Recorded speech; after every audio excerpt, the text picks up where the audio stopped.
Welcome to Dem Boyz, a podcast that's no longer looking forward to the season. We're one Saints fan and one Cowboys fan. One Rangers fan. We're one Saints fan and one Rangers fan.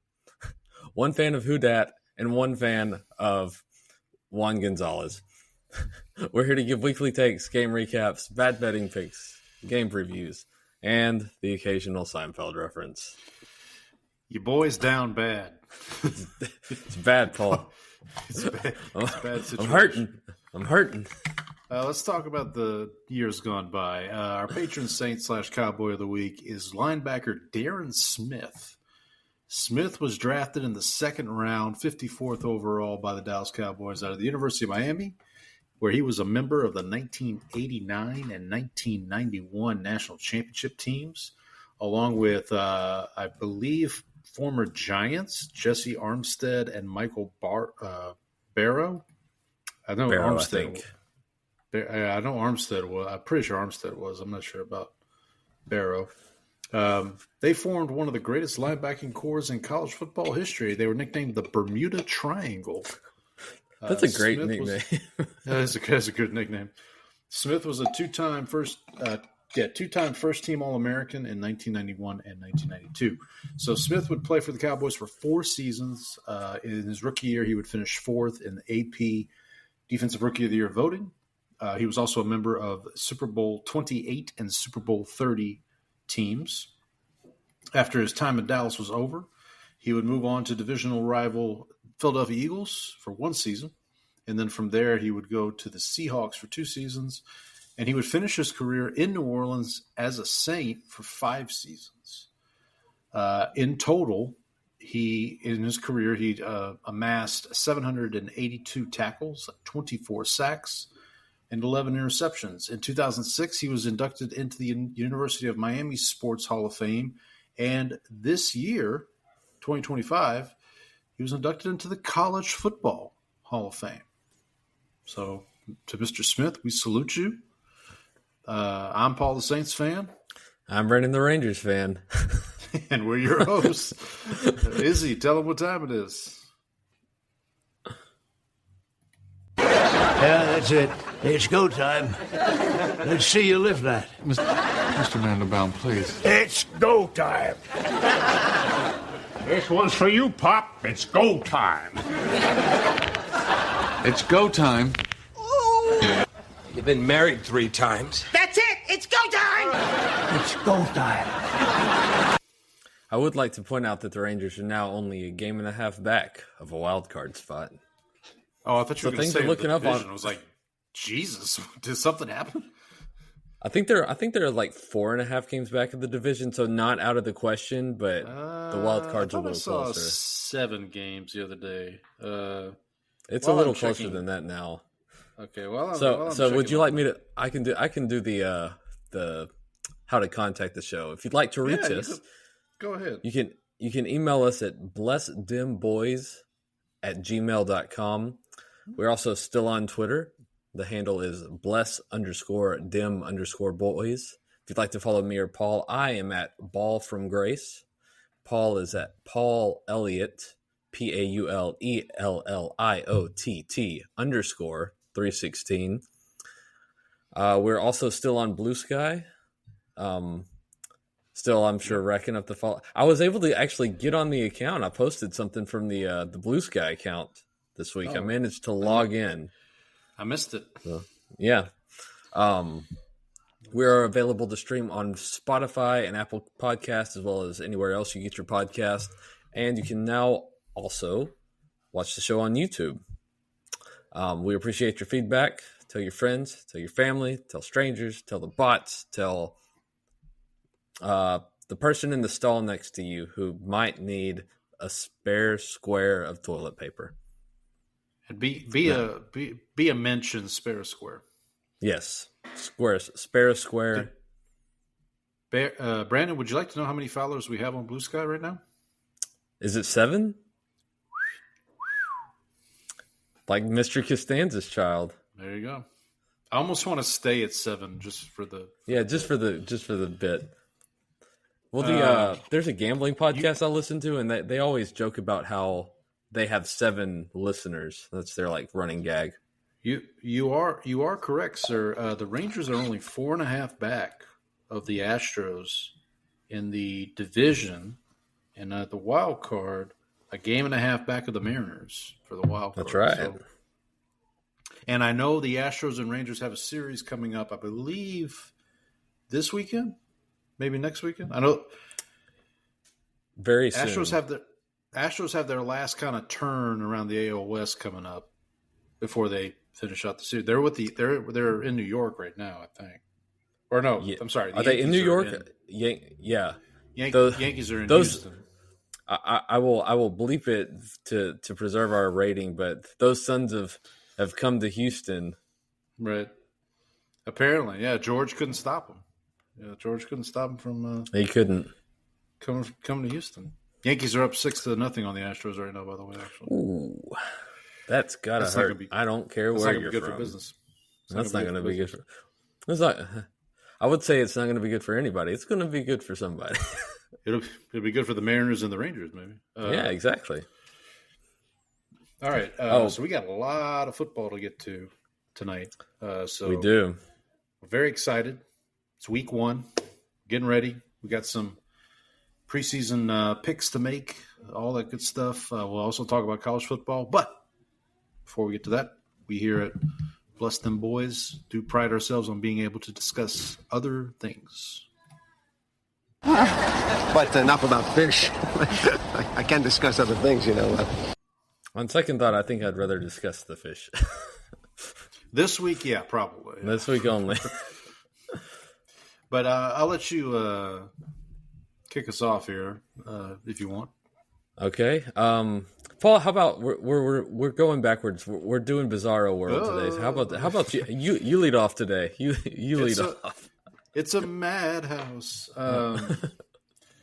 Okay, so Criterion Challenge. I only got one movie knocked out this week, and that was one of the categories was you had to go to the Criterion website, and every movie in the collection has a spine number, kind of like a book. Like an L4, L5 that might be injured. Boy, we're just stepping in it tonight, aren't we? So for this challenge, you had to pick a random number between 451 and 499, and then watch the corresponding movie. I don't remember what spine number this was, but I ended up with the movie Homicide from 1991. This stars Joe Mantegna. No relation to Joe Montana. Yeah. No, he's not the quarterback. No relation to who? What are you talking? But yeah, this is a 1991 film. Joe Mantegna plays a homicide detective who is he catches a case, as he calls it, that seems to be kind of straightforward, but then it turns into something not as straightforward. Let's just say. So very, very good film. I would recommend that one. I ended up watching the Jordan Peele trifecta, I call it here in the notes. So the Big Picture podcast, which I've mentioned many times on the show, they're in the process of doing their 25 for 25 rankings. And number 13 on their list, they just revealed this past Monday, was Get Out. And I had seen Get Out before, but I decided to check out his other 2 films, which are Us and Nope. He's also connected to that upcoming football movie that I've seen a commercial for about 10,000 times already. You and I have talked about this on the show before. Yes, he is a producer on Him, is called. Mm-hmm. Yes. He also, I believe, the Weapons movie that came out this summer by Zach Krieger, directed by Zach Krieger, he was very upset that he did not get a chance to. I think he fired his entire, all his people because they didn't get that movie for him.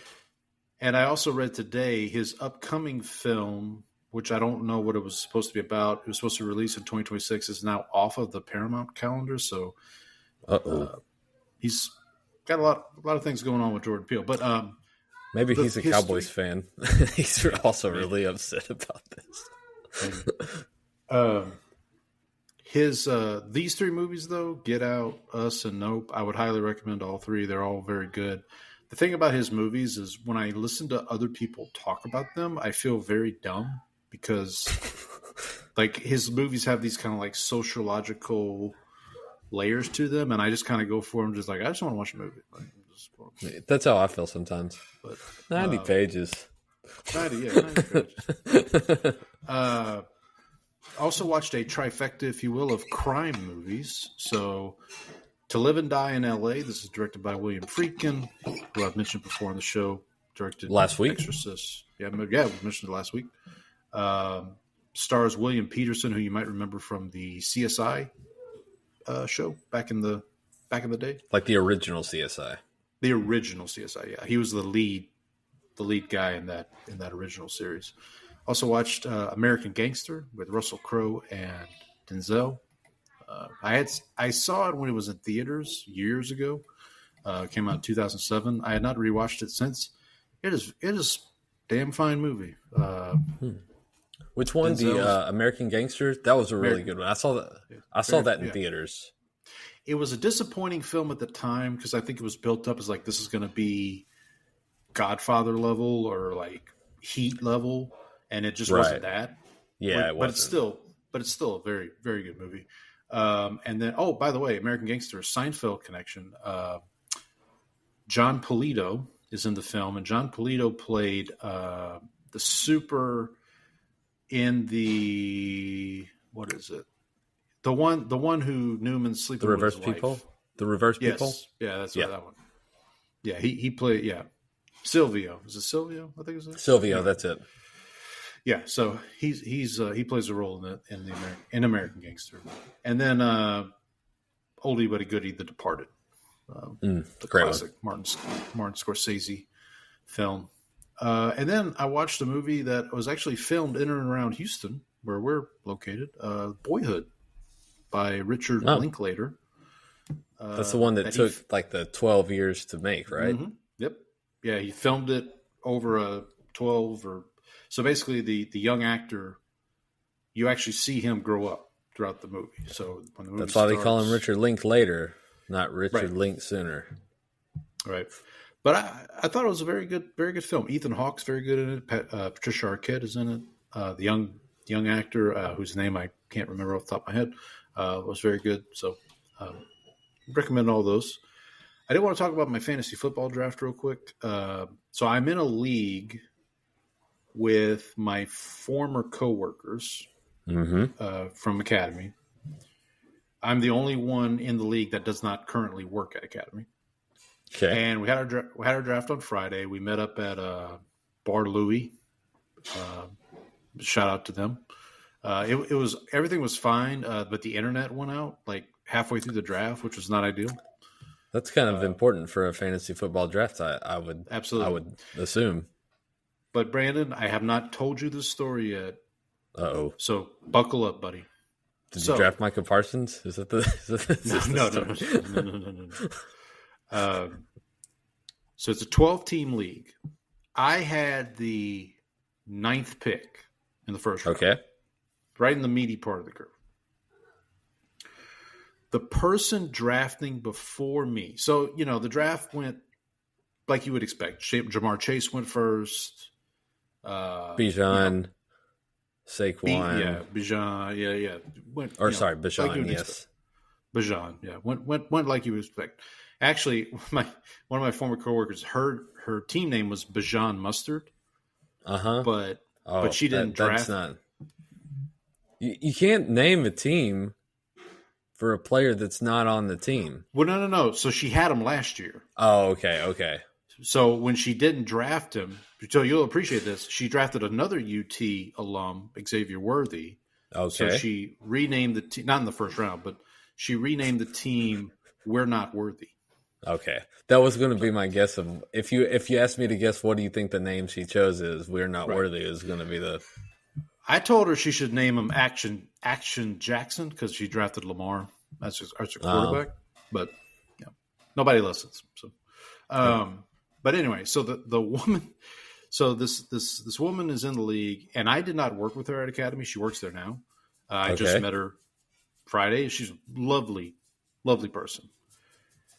She had the 7th pick or 8th pick. She picked right before me. And Brandon, you will never guess who she picked. She picked a wide receiver who used to play for the Cowboys. And now, wait, Paul? Are you there?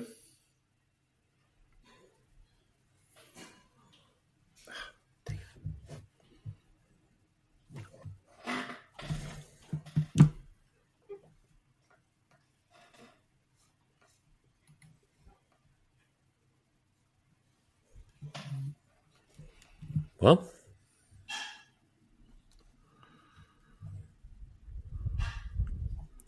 it appears we are experiencing some technical difficulties.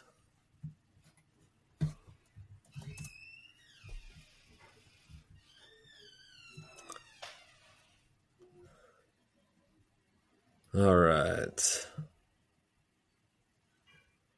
We'll wait for Paul to get back on here. Looks like there's a real brouhaha going on in Colorado.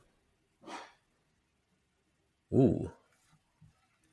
Rockies Giants getting into it. Someone must have tried to throw inside. All right. Angels are up 5-1 on Kansas City. This is just how we vamp around here. Braves trail the Cubs 3-4 in the top of the 9th. Seattle trailing Tampa Bay 4-6 in the bottom of the 8th. Like Paul said, the Yankees lead the Astros 6-0 in the bottom of the 6th in Houston. San Francisco up 2-1 on Colorado in the top of the 5th. Texas and Arizona tied 0-0. Baltimore up 1-0 on San Diego. At the end of 1. Scores that have gone final. We've got the Mets up 12-5, or Mets beating the Tigers 12-5. Dodgers fall to the Pirates 7-9. Toronto beats Cincinnati 12-9. Cleveland loses to Boston in Boston 7-11. Miami falls to Washington 2-5. And the Cardinals beat the Athletics 2-1.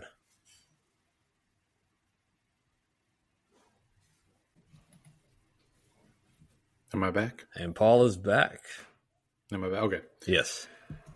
We're still live. Yes, and I just read off the baseball scores. That's our fair enough. That's our vamp. That's our go-to. Yes. Well, so the person who as autocorrect would say, that's how we camp. That's how we camp. Yes. Yes. So yeah, this person in this fantasy league is probably sabotaging me because she doesn't want me to tell the story. So in the first round, this person drafted a former Cowboy wide receiver, Amari Cooper. Oh, I was gonna guess Michael Gallup. No. So wait. So she does. So here's how it plays out. So she drafts him right in front of me. So I draft Malik Neighbors first round. Okay. And a couple picks go by, and then all of a sudden, she just, without being prompted, just says, "Oh man, I read my sheet wrong." Oh no! She had a printout from ESPN with like the rankings, and I guess she misunderstood how she was reading it, and Amari Cooper was at the top of that list. I wonder if it was like a continued column. Yeah, and then it was. That's what happened. Yeah, so she ended up getting an F for her draft. I kind of felt bad for her. But so that happened to me, and we had a draft on Sunday night, and so we took. We had the number 1 pick, so we took Bijan first, and then on the second, when it came back around to us, we took. I can't remember who we took second. Oh, we took Chase Brown because we had the back-to-back. So we took Chase Brown and we took the Brian Thomas. Jacksonville? Yeah, the Jacksonville receiver. Yeah. And so, which I was happy about, but then, we got down to a certain round, and I don't remember what round it was, but I was trying to, add someone to the queue while we were on the clock, and the person I was trying to queue up was Travis Hunter. Yeah. And so what I didn't realize was that there's no Q button while you're on the clock. It's just draft. And so we have both of the Jacksonville wide receivers. So I ended up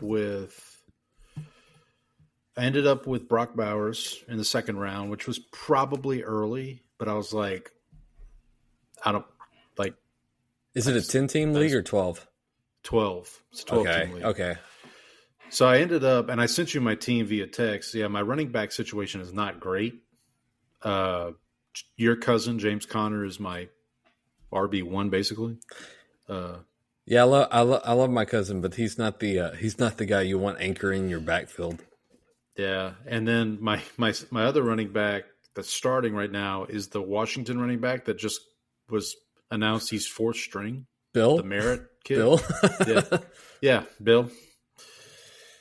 Because when it got to that point in the draft, he was ranked higher. It was like he was ranked. He is shot up draft boards like nobody's business. Like, so I was like, all right. Why And not? I in the first round I could have drafted Genty. Like Genty was on the board, and I was, and looking back, I was like, if I'd have gotten Genty and Bowers, then you would have felt a little better. Yeah, you would have been like Neighbors, you would have been like me because we have Genty and Bowers. Because like Neighbors, I don't feel bad about Neighbors, but like, that I don't know. Is it a PPR league? Because you feel a lot better about Neighbors in a PPR league. Yeah, because he's just good. PPR. And then I also had a chance to draft Kamara at one point. I was like, nah. I stayed away from all Saints except for my last pick. I picked Kendre Miller, but then I ended up dropping him so I could claim the kid from Detroit, Tesla, because nobody drafted him. So I'm all in on Tesla stock right now. Yeah, you're like Elon. Yeah, Elon. I don't think Elon can do anything to crash this stock. Although we'll see.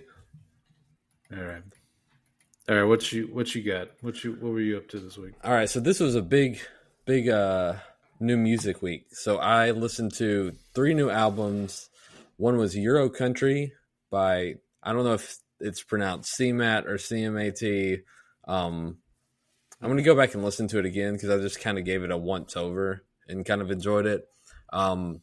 Sabrina Carpenter's new album came out. Solid effort. All right. And then the Beths. Have you heard of the Beths? They're from Australia.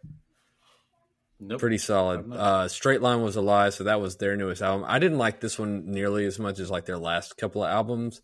It had a couple of like solid songs, but it doesn't have it's very like even, but it doesn't hit the highs that their like other albums have hit, I feel like. So that's my quick take on the I listened to that album again today while I was at the gym.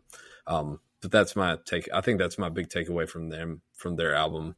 I told you about my other fantasy football league this Sunday, and then my uncle came into town. We went to and played pickleball with them.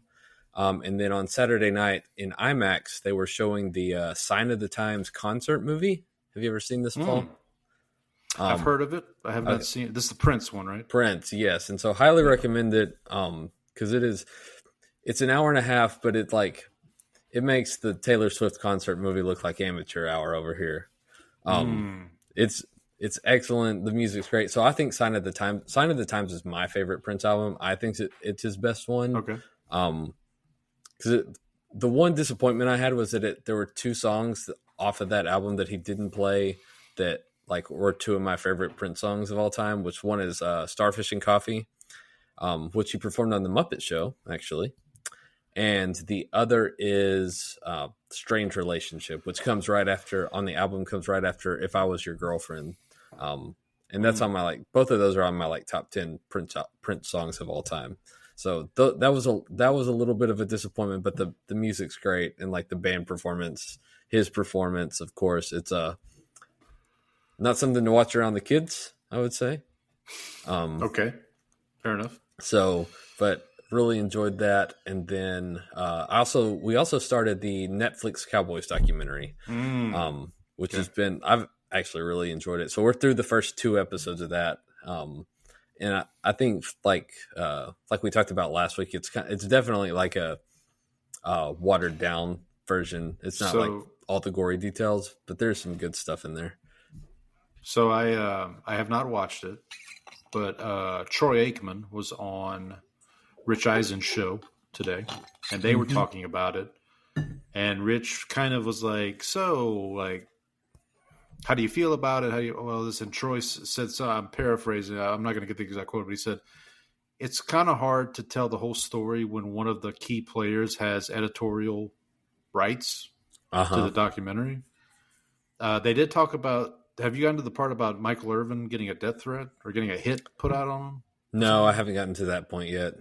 Yeah, they said something about if somebody had a hit out on Irvin. I don't know. But so this is that's my kind of contention with like there's been a couple of these like the Jordan documentary was kind of like this because it's all like filtered through like Jordan has the Last Dance. Last Dance. Yeah, okay. That one was you also like get like this is all painted to make like right. So like those but like some of it, but it's still like entertaining and like you still get like I still enjoy watching it, of course.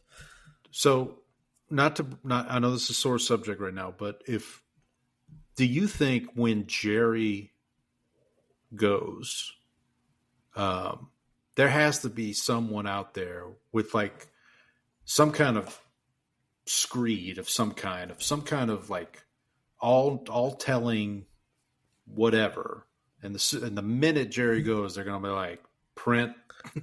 I feel like the family is like lawyered up. Yeah, the family that they'll like take care of, because there have been like other stuff like pop up every now and then. Like I think he had like a paternity suit a few years ago. They like popped up and that disappeared pretty fast. So I'm more curious about like because Steven kind of is also involved in general manager duties now, and so I wonder if he'll actually, because they've built out like an analytics staff, like a pretty sizable one over the past couple of years.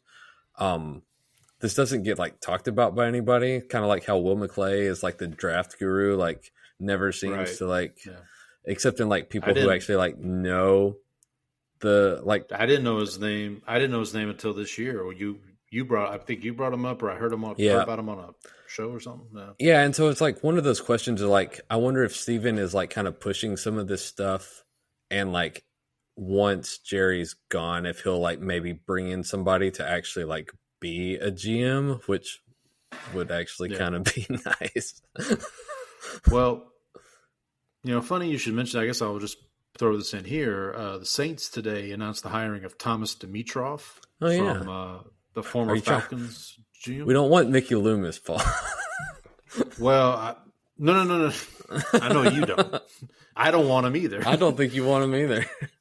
But a lot of people think this is so Jeff Ireland has been kind of the draft person, for lack of a better phrase. Wasn't he with Miami for a long time?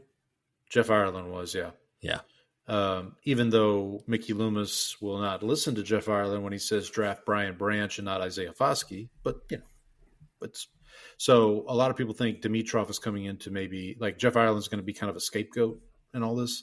Officially, Dimitroff is taking this position that Dave Ziegler had when Dave Ziegler left in the offseason to go with the Titans. I think he's with the Titans now.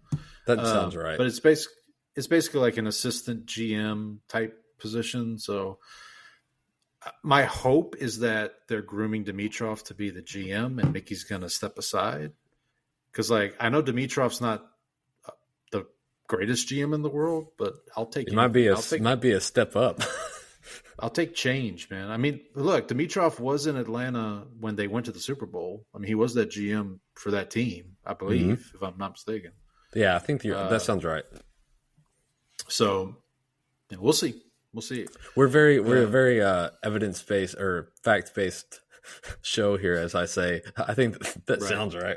Sure. Yeah, that sounds right. Sure. We here at Dem Boyz go on vibes. We do go on vibes. Speaking of which, do we want to transition to our talk about some college football? I don't think I want to talk about my college football picks either. We'll make it quick, I promise. Okay.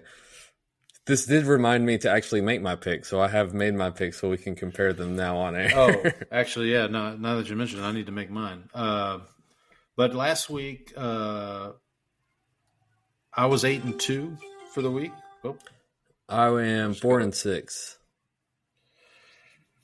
Well, but listen, we know how this went last season. Like there'd be 1 week I would be. Oh, you were 8. Yeah, I was a roller coaster. Yeah, it was. Let me pull up my. I will say I might want to take a screenshot of this for posterity purposes. I'm right now 238th ranked on ESPN. See, that's sweet. I think what was it? There was one that I was like top 100 at something at one point. Yeah, and I remember. I think we talked. Because I would send pictures. I was like, I've never. There was been... this one. Was it college? College. Oh no, it was the bowl. Yeah. It was the Bowl Mania. Oh, the bowl. Like that's what it was. Crushing at Bowl Mania. All right. So, do you want to kind of? I know we don't have to talk about your game. Well, we will because like I think me and you kind of had the same take. So I'm of the opinion Arch is going to be fine. I'll just tell you what my feelings. Yes. Arch is going to be fine. It was his first road game starting. Mm-hmm. He was starting against a defense that was coordinated by a legitimate NFL defensive coordinator. Right. Like, say what you want about Matt Patricia, but guy can coach defense. Yeah. Those Ohio State kids are pretty good. Mm-hmm. Like, the kid, the safety Downs, he's going to be a top 5 pick next year. What I will say too is Texas's defense looks pretty legit. Pretty good, yeah. If you actually look at the box score and the stats, and Texas outgained them, they were more efficient per play. It was just the fact that Ohio State had that one bomb touchdown, which was a great pass, and then UT had 2 drives inside the 10-yard line that both 10, they got close both times, and both times they came up short of. They were goal to go. They had 2 goal to go drives and came away with 0 points. 0 points. Yeah. So that's a big turning point in the game, and those are probably basically coin flips a lot of the time. The other thing, and this is more on Sarkisian, the game plan to me, it just felt like you weren't helping. He wasn't helping Arch. He wasn't setting Arch up for success. No, real quick, there were a couple of throws that Arch just flat out missed. He didn't take the easy stuff. But he also had some moments where he got his footwork looked bad, and then he kind of tried to sidearm things and got where he was throwing from weird platforms and throwing at weird angles. His arm angle was he had that one sidearm pass that he threw and missed. But I also think I think the Ohio State defense was also had everything covered up. The offensive line protection wise wasn't great, especially in the first half either. And so there was just a lot of things working. Nobody on offense looked good. And then I was listening to a podcast, and Pat Forty was being interviewed, and he said that he had gone to a spring practice, and he came away with the question of because he was oh man, this Ohio State offense looks really bad. But I think in hindsight, looking at it, it wasn't that the Ohio State offense was bad. It was just that the defense was really, really good. So I think it's a lot of this has been overreaction. And I texted you about this, and I said hey, I said I hate this, but I actually agree with Mr. Orlovsky, because Orlovsky was like, here, let me show you what happened, and it's the defense is actually really the one responsible for this. I was like, dang it, I can't believe this. I agree with Orlovsky. Yeah, those are tough. Those are tough. Yeah, it was a 1-possession loss at a tough opponent on the road. Yeah. His first start, Yeah. If it keeps up Now- against San Jose State, then I'm going to have some concerns. Right. We'll get to that game in a little. So I'll kind of sum up my college football watching just in this way. The two best quarterbacks I saw this weekend were Nussmeier for LSU and Sellers for South Carolina. The two that I came away most impressed by. Yeah, I didn't get to see. So I didn't see. I saw like a few plays from the Sellers game, and then like I only saw like a handful of plays on the Clemson LSU game because that was Saturday night, right? Yeah. And that was when we were at the movies for. So yeah, so I actually stayed up. You'd be proud of me. I actually stayed up and watched the whole game. But yeah, Nussmeier, and look, Nussmeier wasn't perfect, but he just had a command and he made the plays he needed to make. Same thing with Sellers. Like the first drive for South Carolina, kind of the anti what I was saying about Texas. Their offense was just set up where Sellers just was taking it easy. They moved right down the field, very impressive. They kind of leveled off after that, but then in the fourth quarter, he made two plays that kind of put the game away. That one was I would say a Michael Vick like run where like they had him. He was sacked. He like plays over and he just slips through, and it was like a third and double digits, and he just slips through and then ends up running for a first down. And then later in the game, he throws a beautiful long pass to Nick Harbor, who's like their 6'5" receiver that runs like a 4.3, something insane. Yeah, and it's like I could see why people were really high on Sellers coming in. That's been the talk of like, he's been gotten quite a bit of talk like going into the year for like, that's why like South Carolina is kind of a sexy pick for people. The other quarterback I'll just mention real quick is Underwood at Michigan, the freshman at Michigan. I mean, he really didn't play like a freshman. Now granted, they were playing, I think New Mexico. Or they were, it was a non-comp. They'll have a tougher test this week against Oklahoma. But was it the New Mexico Aggies that I won money on? That one basketball bet. It might have been. But he looked really good. I told somebody he reminded me of, if you remember Denard Robinson that played at Michigan. Yes. He reminds me of him, but he can throw. Like he's an actual like can throw. Like Denard was more of a gimmick play type guy. Right. Underwood can throw the ball. Like he can, he can sling it. So yeah. Oh, I did want to mention. I brought this up. I said so. The Longhorns have somebody else committed next year, the class of 2026, to be, I guess, maybe the heir apparent to Arch Manning. Okay. His name is Dia Bell. Have you heard of him? No, doesn't ring any bells. I think his father's name would ring a bell, though. His name would ring a Raja bell. Oh, yeah. So apparently his son did not take to basketball. He actually loved playing football, and so he is now there you go. He's a 5-star commit to Texas. Raja Bell, immaculate grid. Yeah, he played for quite a few teams, didn't he? Mavericks, Lakers, Suns. Yeah. I think those are the three. Those are the three Celtics? Like big ones. He never played for the. I don't know. The three that I remember are those three. Like I very specifically remember those three because I feel like he actually did play for a lot of teams. Like I feel like just naming those three is like not even close to all of them. I'm pulling it up right now. Okay. Okay, so you're so Suns, Jazz, 76ers, Charlotte, Dallas, and the Warriors. For some reason I thought he played for Phoenix. No, he did. Suns. Oh, he did. So Phoenix. Okay. Yeah. And Lakers? He played 4 years in Phoenix, 4 years in Utah, 2 in Philadelphia, 2 in Charlotte, 1 in Dallas, 1 in Golden State. Golden State. Okay. Yeah. Well, he played a game in Golden State, it looks like. Oh, okay. So he kind of, so I mean. All right. Do you want to get to the college picks for this week?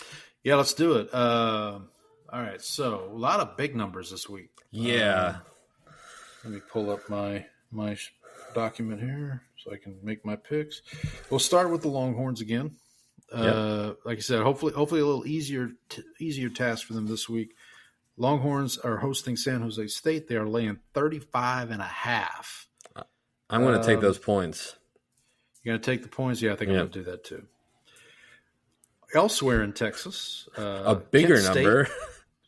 Kent State, yeah. Everything is bigger in Texas. Kent State is going to Lubbock, where the Red Raiders of Texas Tech are laying 48.5. That's 7 touchdowns. That is 7 touchdowns, yeah. I can't. I'm going to take the... I'm not laying 49 points. That's absurd. Now watch they win 7. They're going to win by like 60 points. Yeah. All right. Next game here. Central Michigan, the Chippewas, will travel to Pittsburgh, play the Panthers. Panthers are laying 21.5. That's a little more reasonable, I think.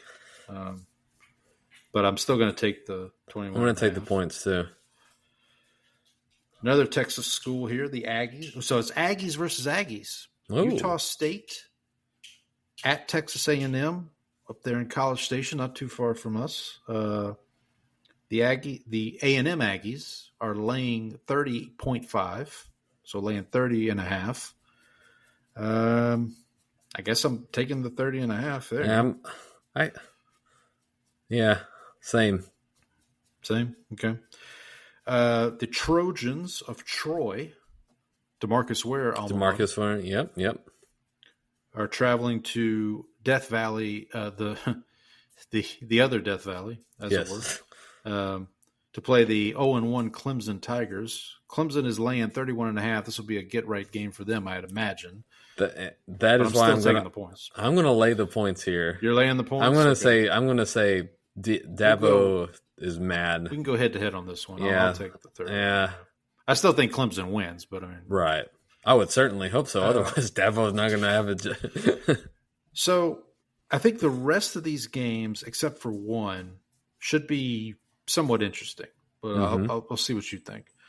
Oklahoma State traveling up to Eugene, Oregon to take on the Ducks. Did you see the Duck lost his head? Did you see that? Oh, yeah, I think I heard about this. Yeah, he fell like running out of the tunnel, and then he like immediately like turned and ran away, and like somebody else had to grab the head and run after him. So yikes! Off with his head. I did see the Duck. They sent a bunch of the mascots to game day because, of course, those last game. I saw the Duck was there for that. So must have been a different Duck. Maybe it was a different Duck. Okay, well, maybe so it's just Oregon. Maybe he just flapped his wings. Yeah, that's what it is. That's what happened. Oregon laying 27.5 against Oklahoma State. I'm a man. I'm 40. Yeah, I'm gonna take the points, Mike. Yep. Don't worry. Okay, finally a home underdog this week. Kentucky Wildcats hosting the Ole Miss Rebels, so an SEC battle here. Kentucky is getting 9.5, so Ole Miss a road favorite here. Who you home got, Paul? dog, Kentucky. I guess I'll lay the 9.5 with the Wolves. I'm laying the points. Yeah. A Florida battle here. South Florida coming off a upset win over Boise last week. Travels to the Swamp in Gainesville. Gators are laying 17.5. I think I'm going to take the points with South Florida. I am too.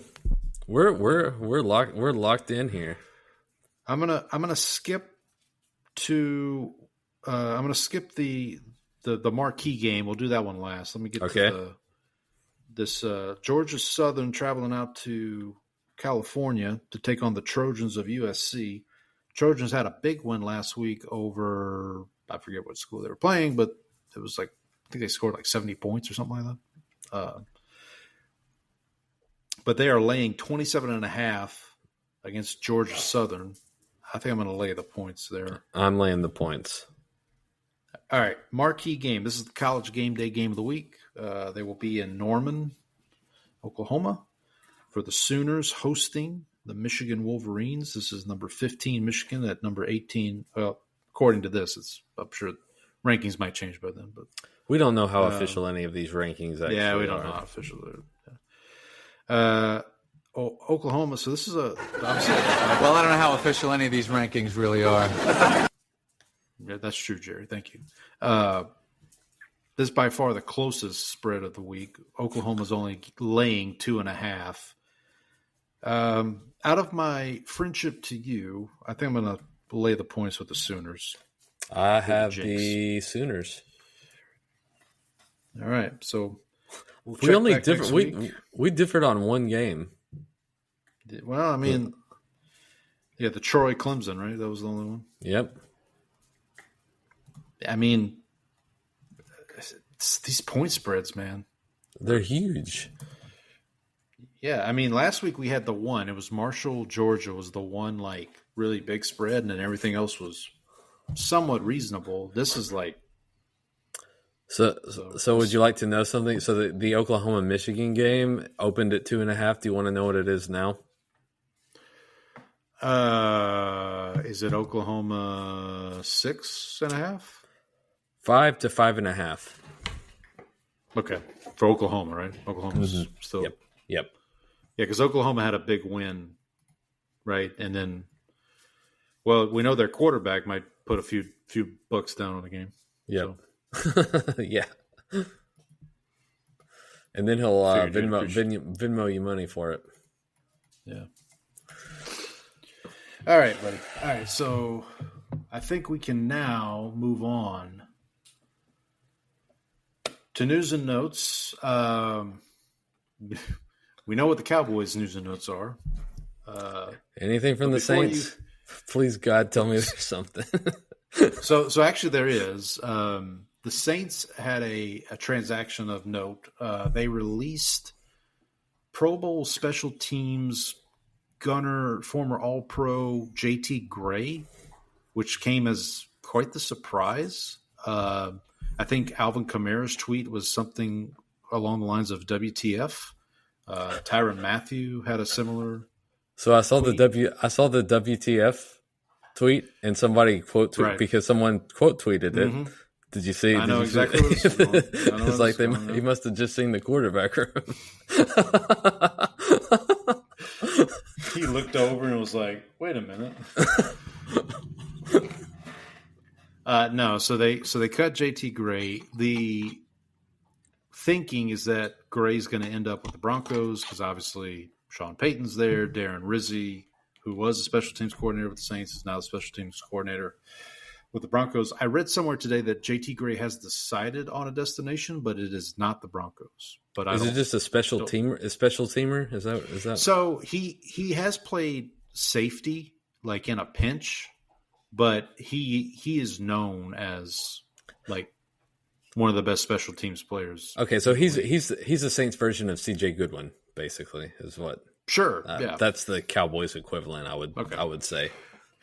So I think part of the to your point, I think part of the reason he got cut is because they kind of looked at it as like, well, we could put someone like Isaiah Stallbird, who's a promising linebacker, at gunner, and then he kind of does two things for us, whereas JT Gray, that's all he does is, which don't get me wrong, I have total respect for JT Gray. I loved him on the Saints, but I get why they did it. Like sometimes you need somebody who can do more than special teams at certain when the roster gets too full and like you need to you're looking at the margins there basically. Now the corresponding move, I don't know if you saw this, that I don't understand is they promoted Jay Kaner back to the active roster. Which was like, really? Like that's just in case that's Paul, what you're doing? If things go really poorly. I mean, I guess so. By the way, getting back to our fantasy draft real quick, somebody drafted Quinshon Judkins because I think they were on auto draft, and I'm like, ooh. And I told the room, I'm like, that guy's not even signed yet.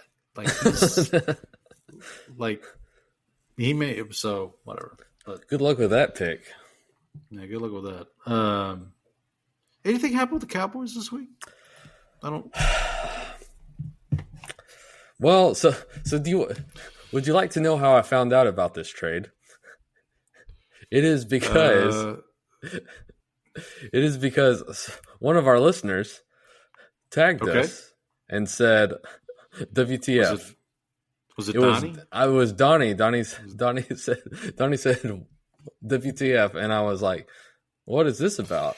I've turned off notifications for most, like, because I used to have Schefter and all those people on notifications, and I was like, I'm just getting distracted by my phone all the time. Let me turn these off. So it's probably good, because I probably would have been distracted from my phone by my phone for all day, instead of just the hour from 4 p.m. when the trade happened to the end of the day, which was when I basically just sat at my desk feeling sick to my stomach about this whole thing. Because now I feel better about this. I've talked myself into this because I'm delusional. So yeah, I got the text message, Brandon. I got the text messages. Yes. You definitely have been. You should burn that phone. So you've been working through it for sure. Yeah. My manifesto is still like halfway written. Should we both get burner phones just for that purpose? That's probably a good idea. Like, flip phones from like Motorola, 1997 or whatever. So this whole thing, like, I read the Schefter report today, which makes it sound like I don't think any party involved is completely blameless. Like, I don't know if I'm like, it seems like there's, meaning Cowboys, Micah. Cowboys, Micah, agent. I think all of them have some sort of hand in this. And I think the conspiracy theory here is that, Micah and Jordan Love are hanging out in the off season, and Jordan Love is also a Mulligetta client. And there's that. Gotcha. So I don't know if anything's there, but like, it seemed like the Cowboys. So we talked about how, like, everyone, the complaint was like, well, why didn't the Cowboys get this done earlier? Basically, the Cowboys tried to get it done, and then Parsons people were like, we're just going to sit this out until we're going to be last. Like, we're just going to wait until everybody else gets their deal done so that we get the biggest deal. And it was pointed out, I saw it pointed out somewhere, that Parsons was willing to just play on his fifth-year option. Right. Well, that's what I think. That's what they said was like the Cowboys told him to, and he said like that was a possibility, but then like they were able to find a trade basically. And it seemed like the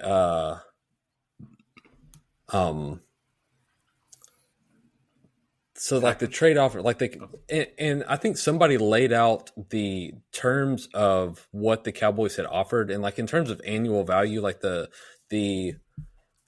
Packers deal that he signed, like the reported number was like $47 million a year, and then the Cowboy, like if you calculated what the Cowboys had included, it was like 45.5. So like it wasn't that much different. Like they weren't offering him. It's not like they were like just saying like, here we'll bump you up like 100,000 over what TJ Watt said. Like they were actually making like a realistic offer. And like, I don't know what the disconnect was, but I think they finally just had enough. And I can see the logic behind, like, because the Schefter piece pointed out that there's only one other team right now that's paying three players $30 million a year or more. And that is the Cincinnati Bengals. And so like, this does like free up, you're going to, like, they've already made use of some of the cap space. Like they signed Deron Bland to a contract extension that's like incredibly reasonable. And I would like to also touch point on that contract too after this. Okay. But they're also talking about getting a deal done with their left guard from Smith. Yeah, Tyler Smith. They're working on a deal with him. So they're actually like going through and trying to make use of the funds. But like the whole thing, they probably didn't get enough. If they had just decided to like do this move earlier in the off season, they would have like it's a big PR snafu. I mean, they did get. I think Kenny Clark is actually probably going to be fine for him. Also got irritated because like I read a Ringer article and it's like Kenny Clark hasn't been good in years. It's like he had 7.5 sacks in 2023 and also made the Pro Bowl. Like, and he was injured last year. He had like a toe issue. Some of the framing for some of the like anti-Cowboys arguments in this are like feel like they're done in bad faith. Well, and I think because originally when so I'll kind of give you my experience of finding this out. So I get the notification, and Schefter's notification originally says Cowboys trade Micah Packers to the. I don't know if you caught that. No, but so then he was just trying to get it out as fast as possible. Basically, right. I have a coworker who is a Packers fan. So I Teams message him. I'm like, "Hey, and he's like, I'm in a meeting, and this meeting cannot end fast enough." And so he messaged me back. He said, "What did we give up?" And by that point, we knew like it was 2 firsts and Kenny Clark. And his message back was like, "Oh man, Kenny Clark, he was a team captain. That's going to be a tough loss." I'm like, "You got Micah Parsons. Like, I think you'll be okay." We'll see how he feels. We see how he feels when he's podcasting after a loss. That's true. Yeah, that's true.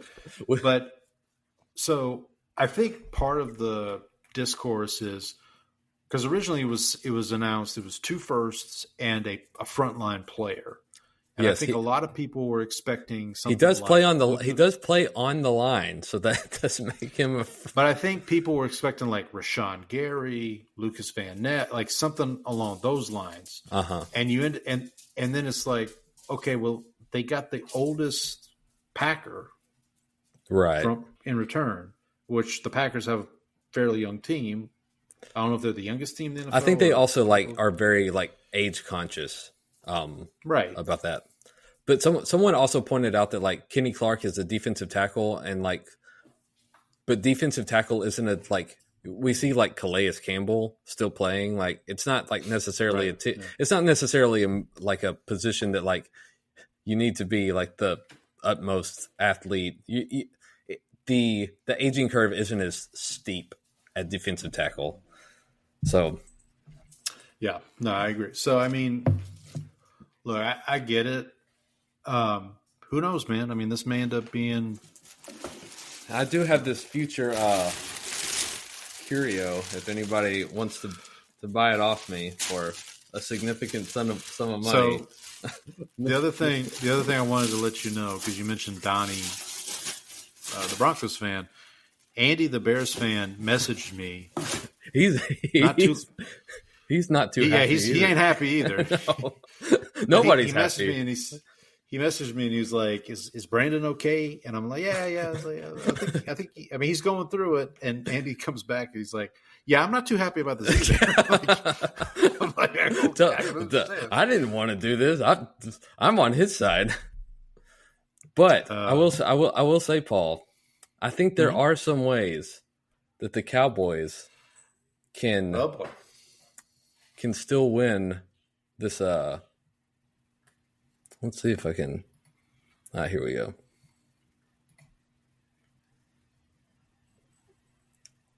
There we go. So we've got a top 10 list, Paul. The top. We got props and everything. Top 10 ways that the Cowboys can win the Micah Parsons trade.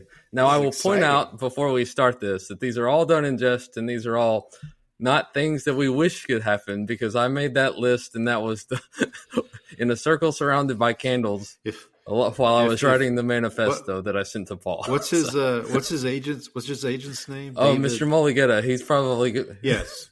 Yeah, so, Mr. Mulligetta, if you're watching, this please, is all done in jest. We're Disclaimer. We're just having fun. Yeah, we're just having fun. All right, so number 10. Well, let's see if I can get this to work. After realizing that his podcast isn't as popular in Green Bay, Micah forces his way back to Dallas for a greatly reduced price. You know, I do hear the in Green Bay podcasts are not as popular sometimes. Yeah, you got to figure. Number 9. Parsons is actually a sleeper agent who destroys the Packers from the inside. Okay. Number 8, Bane shows up at Lambeau Field. Okay, now full disclosure. You sent me some of these via text. That was not one of them. That was not one of them. Well, this one replaced I figured this one was a little less caustic than the George Costanza quote. Number 7. About, yeah. With all those teams flying around. Right, yeah. Speaking of Bane, number 7, Kenny Clark is in fact Batman. Yep. No, there you go. Number 6, Parsons has a rare medical condition which causes him to spontaneously combust. Like Gabriel Byrne in Hereditary. Yes, exactly. Number 5, the draft picks are used to trade fodder to find Dak's successor. Perhaps Arch Manning. March Manning, yeah. Number 4, the Cowboys use the massive amount of cap space they now have to sign actual free agents. Yeah, I'm sure that'll happen. Never know. Never know. Number 3, Micah Parsons is Micah Parsons, but the 2 first-round picks could be anything. They could even be Micah Parsons. We'll take the draft picks. Shout out to Family Guy for that. Yep. Number 2, Parsons joins Deshaun Watson and Justin Tucker as the 3rd member of the Massage Assaulters. Jesus. Now that would be a real coup. That would not be good for business or anybody. No. Number 1, nothing matters. Eat Arby's.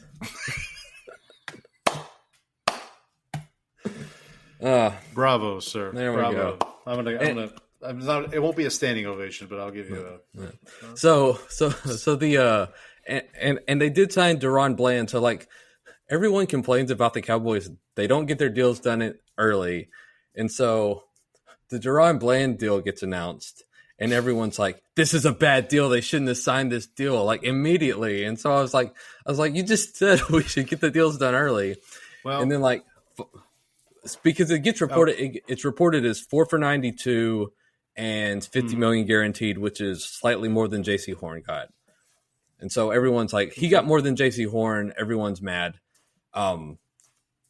Today or yesterday, the actual details of the deal came out, and it's basically like a 2-year extension. Like they're not really on the hook for any money after year 2 of the extension, and so they can so if he outplays that contract, they have team options for year 3 and year 4 that they can pick up. Okay. And so basically, like if he's not that great at the end of 2 years, then like you just cut him and you're off the hook basically.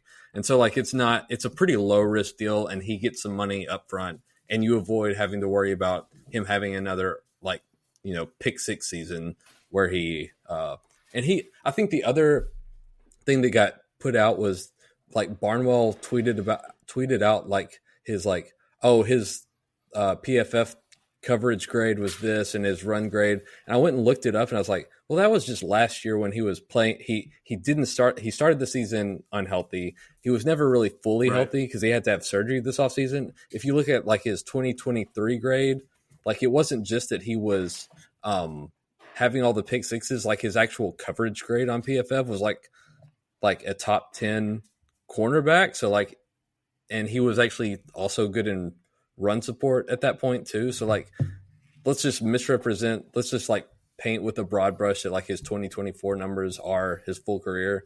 And so like it was ridiculous. So anyway, that felt good to get off my chest, Paul. So one thing, just to put a button on this will make you feel much better, Brandon. Skip Bayless is on Jerry's side. So nothing else. Oh gosh. that his tweet of, oh, thank God we got rid of the headache of Micah. It hit like a breath of fresh air, buddy. That is like someone, you know, my favorite line about Skip Bayless was that the way to torture Skip Bayless was to remove the I from his keyboard.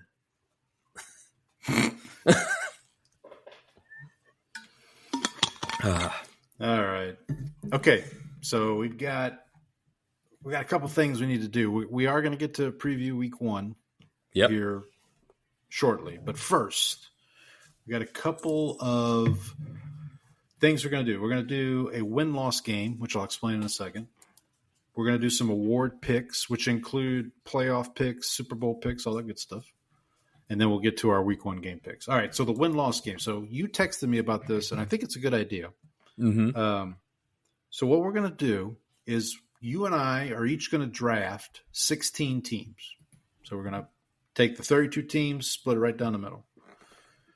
You pick a team, and then you can either choose their wins for this upcoming season or their losses. Right. You can only pick one.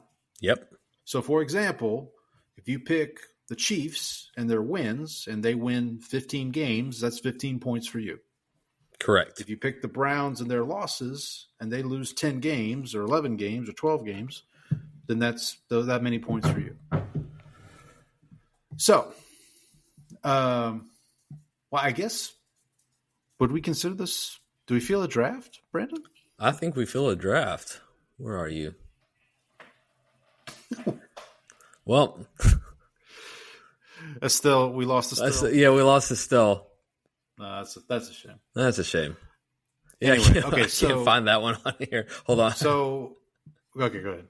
No, I was going to say, while you do that, in the interest of time, normally when we do drafts, we do an immaculate grid to figure out who goes first. I think in the interest of time, here's my suggestion. Okay. Since I won the picks last year, Mm-hmm. I should get the option of going first, or are you in agreement? I'm good. I'm down with that. You can fight. Yeah, I'm good with that. I will choose to go first. Okay. Now, I should also point out. So, once we get to a team, we will also go through our pigskin win totals, which we started a group on ESPN Fantasy. Let me pull this up real quick. Yes. And we will, each of us say what our over-under is, or whether we're going over or under for their wins. So we're kind of killing a couple birds here with one stone. But all right, so here, let's just start it off. So I'll take the first pick. Go ahead. I feel a draft. Let's change tables. Get out of here. We have a booth. There we go. God bless them. All right, so I'm gonna start with the first pick, and I'm going to take the Buffalo Bills and their wins. So, Okay. Buffalo Bills and their wins.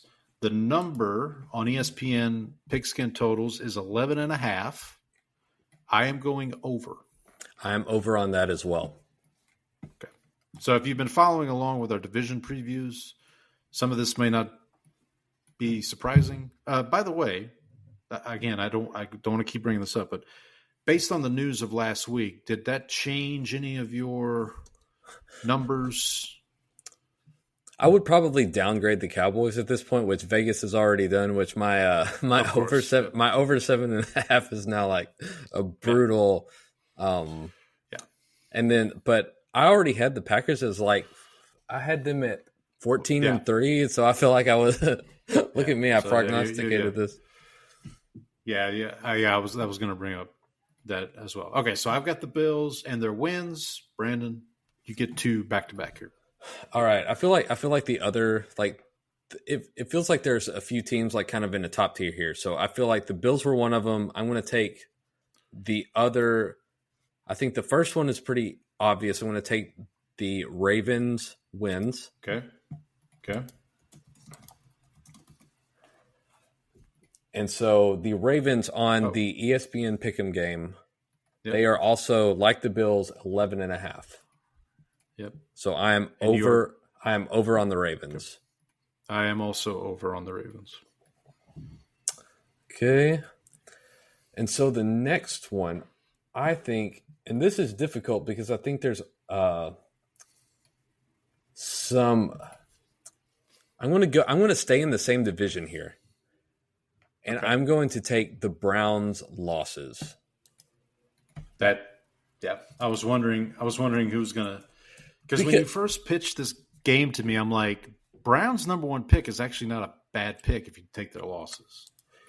Yeah, and it feels like because there's a lot up in the air with because you're playing Joe Flacco to start, and how much does he have left in the tank? And then if they go to a rookie quarterback, this could get really ugly really fast. They play in a tough division, and I know the defense is supposedly really good, but I just don't feel like that's going to be enough to overcome a lot of their issues. Okay. So that's my pick. Okay, Paul, you're up with their number. Oh, yes. So real quick, the Browns' number is 4.5. I'm going under. I'm under as 4.5 well. wins, obviously. Yes, I'm under as well.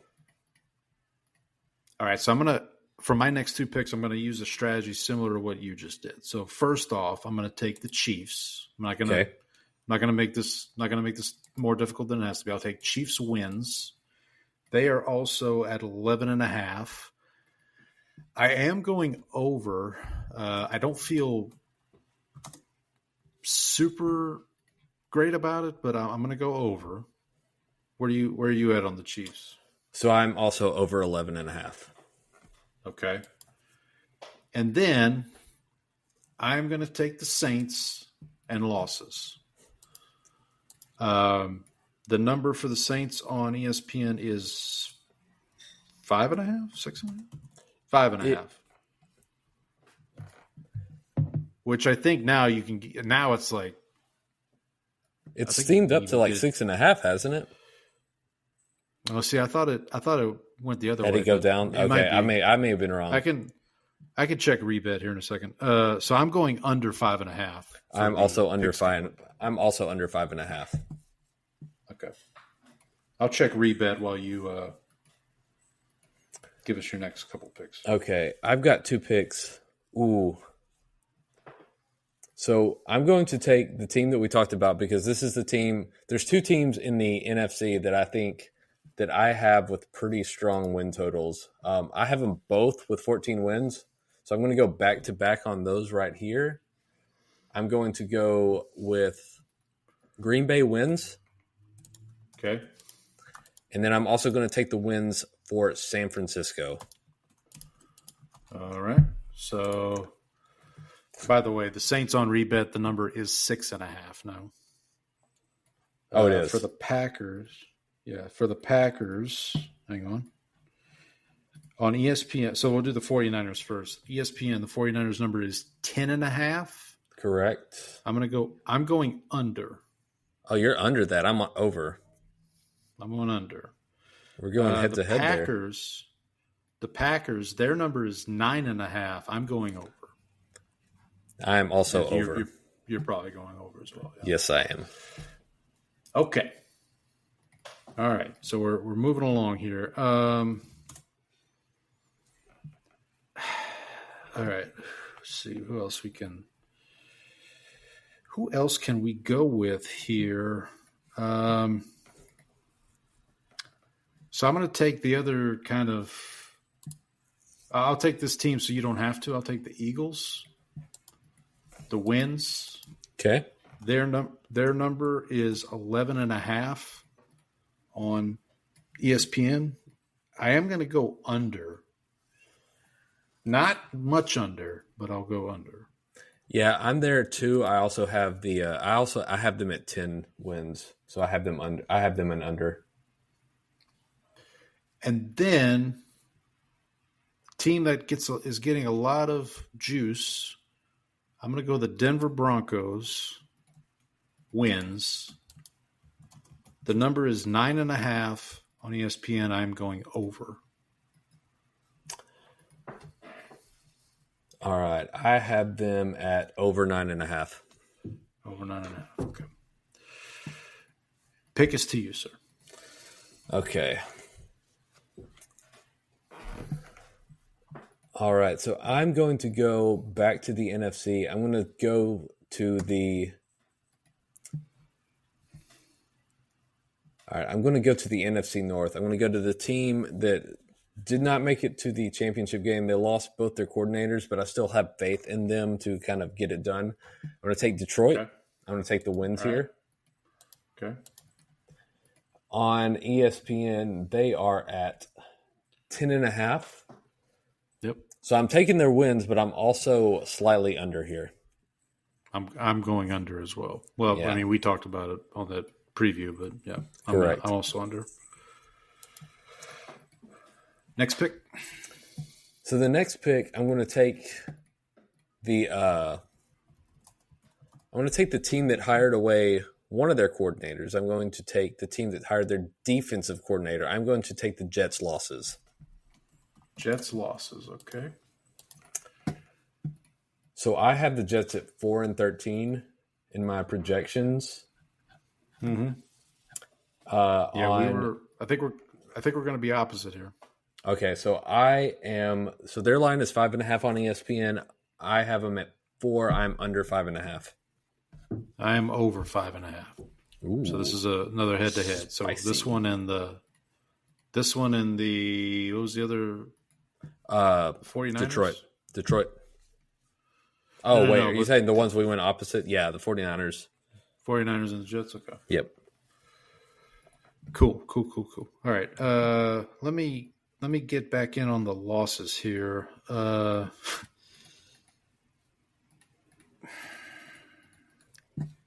guess I'll go Tennessee losses. Good answer. Although I do think they're going to be a little better than people think. But I have them under 5.5. Their number on ESPN is 5.5. And I also have that under there. Okay. Okay.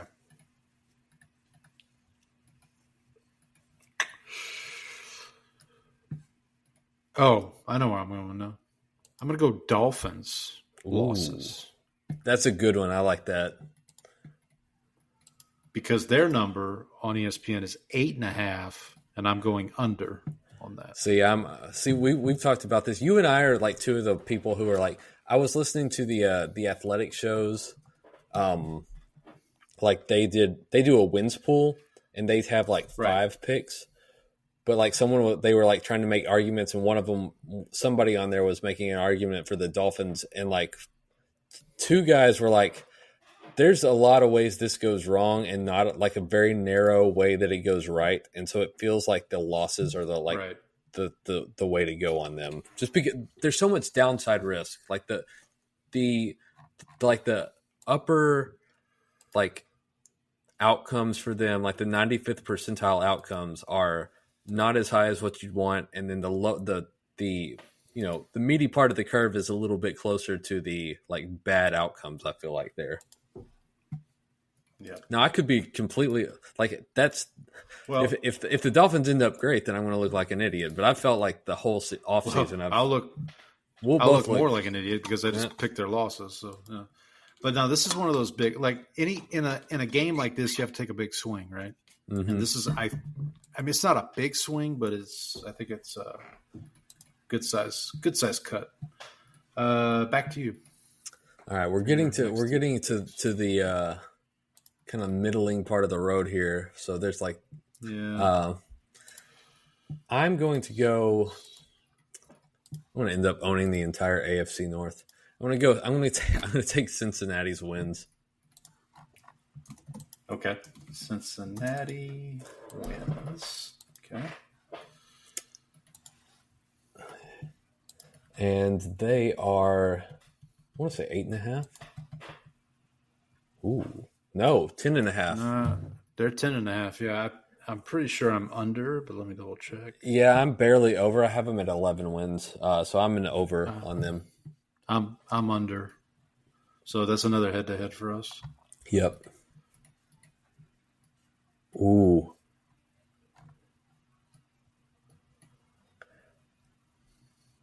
I don't know if I should take this swing yet or not. Okay, I'm going to hold off one more time here. I'm going to take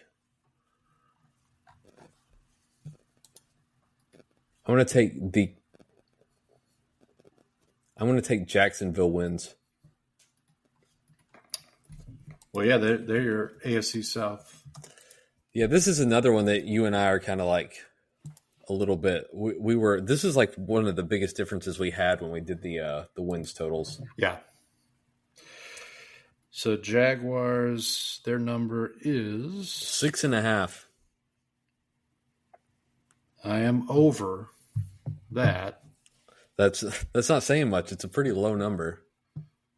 Yeah, I'm not much over, if I remember correctly. But I will point out. I pulled up the win totals, current win totals. Green Bay has gone from 9.5 to 10.5. Just FYI for like a. Yep, I believe it. Okay, so it's me, my pick. Yep, you're up. So I'll stick in the AFC South, and I'll take my AFC South champ, the Texans, and I'll take their wins. Okay. Their number on ESPN is 9.5, and I'm going over. You're probably going under. No, I'm over because I have Houston at 10 Okay. and Jacksonville at 11. So I don't have it like as a big difference. It's just It's not a big, yeah. No, a big it's gap, not. but Yeah. All right.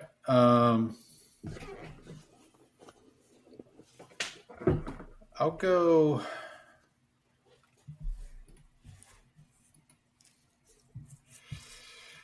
Let me go Colts. Stay in the AFC South, Indianapolis Colts, and I'll go losses. And I need to excuse myself for a second.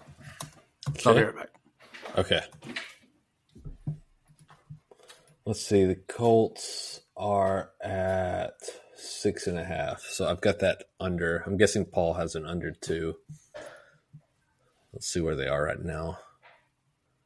I don't know what order this Action Network has these people in. Colts actually up to 7.5 now. They've gotten bet up because of the Danny Dimes announcement, I assume, is the reason for that. You can get that over at plus 110, under at minus 130 is the best line right now. Let's see.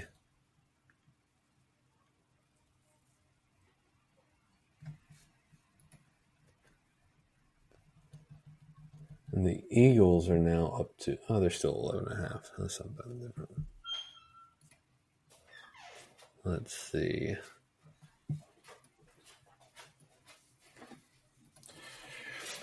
Sorry about that, folks. All good. So the Colts are over. They're under. Over under is 6.5. I am under. I assume you're going to be under as well. I probably should have consulted. Yeah, I am under. That would be funny if I was like. Wait, I'm over. Yeah. So all right. So I've got. So the AFC South has now been taken completely. I have three of the teams. You have one. I have Jacksonville. You have Jacksonville. All right. Who's your next pick? Okay, let's go to the NFC South. Okay. I'm going to take Tampa Bay wins. That's a good. It's probably a good bet there. Their number was 9.5, I believe. Yeah, I'm over, but only by half a game. I have them at 10-7, so I am I'm barely an over. So I'm under. I'm barely under. I'm at 9-8 for them. All right, I think I'm going to take this swing now. Okay. So I think there is a pathway for this team to be good because they won their division last year, but there's also a lot of question marks. Their quarterback has been going to the immortal chamber, which, as we know, is very expensive. So I'm going to take the Rams. Yeah. I'm going to take the Rams, and I'm going to take the losses. Ooh. So I'm just going to bet on the downside risk of like a 30-year-old quarterback with a bad back. Like that seems like a reasonable bet. And his backup being Jimmy Garoppolo too. Yeah, Devontae Adams. If Jimmy Garoppolo is the quarterback, Devontae Adams will mutiny, and so that will there will be an escalating effect of any Matthew Stafford injury. All right, 10.5 is the number there. I'm going under. I'm assuming you're going under too. I'm under. So I have him at 10, But like, Okay. I think I made that. I also made that before. Like he was in as much. He was getting epidural shots, and I don't think I like extremely like. I didn't make any big adjustments here, and so, yeah. All right, I'm up next. Yep. So I'm gonna stay in the NFC West, and I'm gonna go with the team that I picked to win the division, which is Seattle. Apologies to Trang. Apologies to our friend Trang. Ooh. I'll go Seattle wins. Their number, I believe, was 7.5. It is 8.5. 8.5. I'm going over. I'm under. I am aware. I'm aware. I am aware. I am aware. You've lost a lot of hair. Let me mark that off here. And then, we haven't talked about the Drake yet. I did draft the Drake. I forgot to mention that in my fantasy football. Oh yeah. He's my backup quarterback. I have Jaden Daniels starting, but so I'll go with the Patriots. I'll go with Patriots wins. Good call, Paul. I think I had him.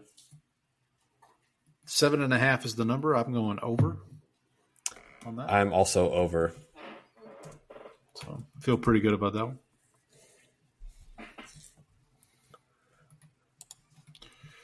All right, buddy, you got 2 more picks. We're getting so we've only got. Let me, if I can do a quick count here. I've got 5 picks left. Yeah, and I have 6. 4, 5, and you have 6. Yeah. So yeah, there's we're 11 teams. Nitty gritty here. Down to the nitty gritty. Yeah. All right, I'm Good going. teams still available too. Okay, I know who I'm going to take. I'm going to go back to the NFC South. I'm going to take Carolina. I'm going to take the losses. Okay. I believe they were 6.5. 6.5. I do have them. You're under. I'm under. I am over, but barely. So you have them at 7 wins, 7 and 10. Actually, I may have them at 8. No, I think 8 and 9. Yeah. Okay, so you're doing Carolina losses. Okay, Yep. And then what's your next pick? I'm going to go to the AFC West. I'm going to take Justin Herbert and the Chargers. I'm going to take their wins. Okay, Chargers and wins. All right. We can update. We get to update this every week too. We do, yeah. Chargers. Where's their number? 10.5. Big number. Oof, I'm under. I'm over. I'm over. I'm under. Curious what Vegas says right now.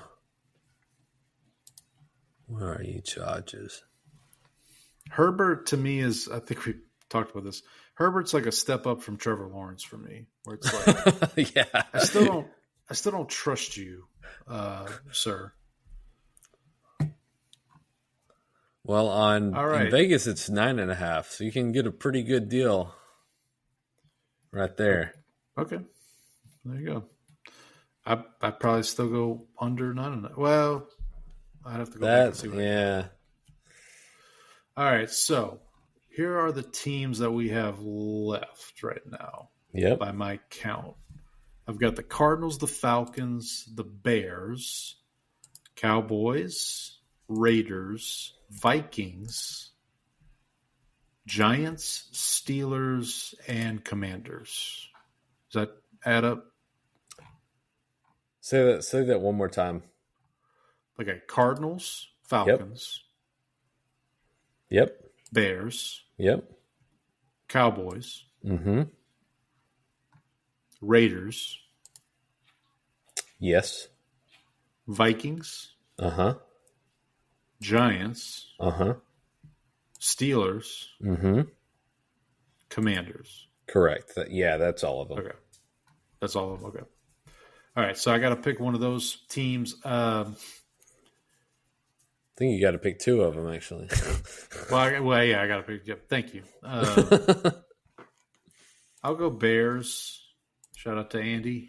I'll go Bears wins. Okay. Let's take a look here. Bears I do have the Bears total. pretty high. 8.5 is the number. I went over. I'm over as well. Okay. And then I will go. Let me check something real quick. I'm going to go Vikings. Stay in the NFC North. I'll go Vikings. Which way are you going? I'm going losses. Ooh. They only had 3 last year. I think we're going to have a couple more this year. Their number is 8.5, and I'm going under. I am also under. So if they're so let's think about this. If they're under 8.5, that means the best they are is 8 and 9. So that's 9 points for me.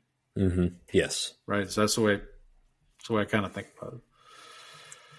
Don't know if that's the right way to think about it, but that's the way I think about it. All right. You're up, buddy. You got 2 more. All right. I'm going to be Mr. Hedge my bets right here. My emotional bets. I'm going to take Cowboys losses. Cowboys losses. That way, every time we lose, at least I have a silver lining. I mean, that's kind of why I picked the Saints losses too, to be honest. 8.5 is the number on ESPN. So I'm switching this because I was over in our initial draft, but I'm moving it to an under. I did the same thing. Yeah. I did the same thing. All right, buddy. We've got 6 teams left. Where are you going? I am going to go.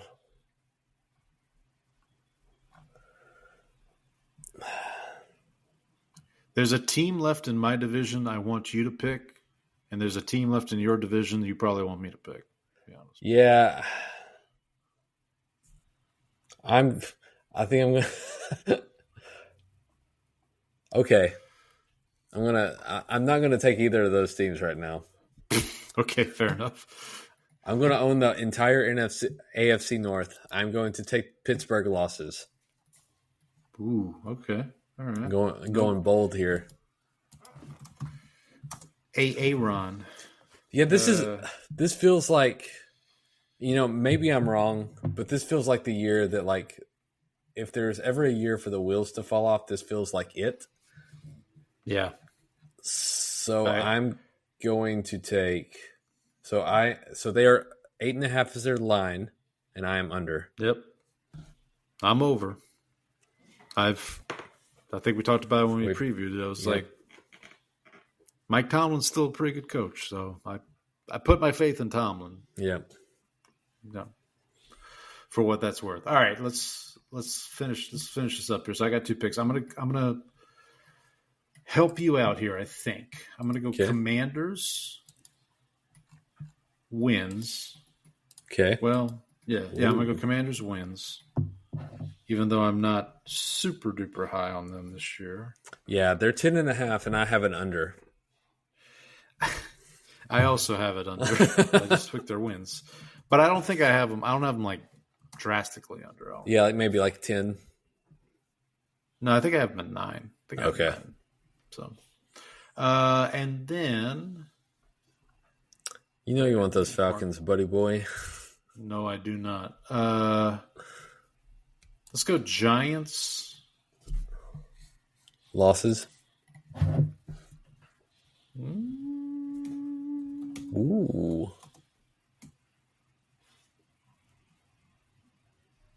Yeah, let's go losses. Giants losses. Number's 5.5. I am going over, but I don't think I think I have under 500 still. So I am under on the Giants. Okay, so I have 1 pick. So these are your final 2 picks, and then I'll make my last pick. Okay, so I will say or I guess I'll be left over with whatever. Yeah, you have 1 left, and you just have to choose wins or losses. I could be really mean and just just leave the. Jesus! Leave the Falcons. Okay, so the 3 teams left: Cardinals, Falcons, Raiders. Right? Yep. Okay. All right. So I will say so somebody quote tweeted, there's like the Giants Locked On host, she posted, and it's like statistical analysis reveals Russell Wilson's weakness, and somebody that I follow quote tweeted and said, "Is it that he was washed 2 teams ago?" It's like, man, that's brutal. Yeah, that's rough. No, I think, well, you saw the news out of their camp today is Jackson Dart is the QB2, officially QB2. Yeah, I wonder how long QB2 is not QB1. Okay. We'll see. I'm gonna do you a favor, Paul. I'm gonna take the Falcons. Whew. And I'm going to take Falcons losses. All right. I thought you might. Okay, so they're over under 7.5. I have them under. As do I. Not a huge not a huge Penix believer. I don't believe in huge Penix. We'll let that one lay, as it were. Let that one breathe. Let it breathe. Yeah. All right. So Arizona or Las Vegas. Okay, I'm just going to take the team that I would rather cheer for. Okay. I'm going to take Vegas. So I have them. Okay. I'm not super high on them. But you drafted 2 of their players in fantasy. I did. Got it. I don't know. 5.5. 5.5. 5.5 is a pretty. Yeah, so I'm going to take Vegas losses. Okay. I don't know. I just can't bring myself. I don't have a lot of faith. So you're under 5.5? I'm under 5.5. Wait. So I am over. No, I'm over. I'm over. Okay. But I still believe that they're. I feel like it's going to be more losses than wins this year. Okay, I am over 5.5. Okay, so we're both over. So that leaves what me. What did you have as their win total? Oh gosh, give me a sec. So Vegas has them at 6.5 right now. So that total has moved up. I have them at 9 wins. Ooh, you're a lot higher on them than I am. Yeah. All right, Paul, you got the Cardinals. So between the AFC and NFC West, all 8 of those teams, I have 500 or better. Oh, that's right. Above 500. So the Cardinals also included in that. So I will take their wins. Saints' first opponent this coming weekend. They'll get one. You would think so. Oh, I did draft the Cardinals defense solely because they play the Saints week 1. Oh, there you go. So I have them 8. The number's 8.5. I have them over the Cardinals. Ooh. I have them under. Barely over. But over. Yeah, I have them under 8.5. All right. So I don't really want to go through and read all these team names, but if I must, I've got it. I will. I've got it all listed. Do you want me to just cover it real quick for you? No. I have it listed too. Okay. So here, I'll do mine, and then you can do yours. So I have Bills wins. I have Chiefs wins. I have Saints losses. I have Eagles wins. Broncos wins. Titans losses. Dolphins losses. Texans wins. Colts losses. Seahawks wins. Patriots wins. Bears wins. Vikings losses. Commanders wins. Giants losses. And finally, Cardinals wins. All right. I have Ravens wins, Browns losses, Packers wins, 49ers wins, Lions wins, Jets losses, Cincinnati wins, Jaguars wins, Tampa Bay wins, Rams losses, Panthers losses, Chargers wins, Cowboys losses, Pittsburgh losses, Falcons losses, Raiders losses. So you got 4 straight losses. So I'm Mr. Pessimist over here. 1, 2, 3, 4, 5, 6, 7, 8, 9. So I have 10 wins and 6 losses. So I have 10 teams. I have their wins. 6 teams. I have their losses. 3, 4, you have 5, 6, 7, 8. I'm 8-8. I'm even Steven. Yeah. Even Steven. How about that? I guess I'm a little more optimistic than you for some reason. I guess so. Probably this week. This week probably did me in. Optimism is sucked out of the room, Paul. Okay, so let's transition now to. We're gonna do award picks, but let's do playoff picks first, since we've been talking about teams. All right, so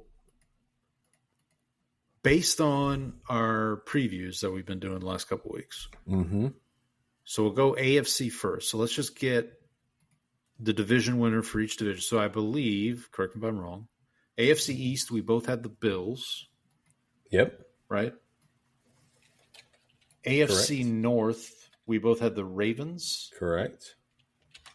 AFC South, I had the Texans, you had the Jaguars. Yep. And then AFC West, we both had the Chiefs? Or did you have... No, I also had the Chiefs. Okay. So we're only... The only difference is the South. Correct. In terms of division winners. All right. Yeah. Wild card. So these don't have to be in any particular order. My 3 wild card teams are the Broncos, the Steelers, and the Bengals. I have 2 of those. So I have the Broncos and the Bengals. Okay. And then I have the Chargers. All right. So you have 3 teams. You have 3 teams from the West. I have 3 teams from the North. Yes. In the playoffs. All right, let's go to the NFC real quick. NFC East, I believe we both had the Eagles. Yes? Yes. NFC North, did we both have the Packers? I have the Packers. Yeah, I have 14. Did you? Yeah, because I That's right. Yeah. That's right. NFC South, we were both on the Buccaneers. Yes. Okay, and then the NFC West, I know we were opposed here. Again, apologies to Trang. I have the Seahawks. You had the 49ers? Yes. Okay.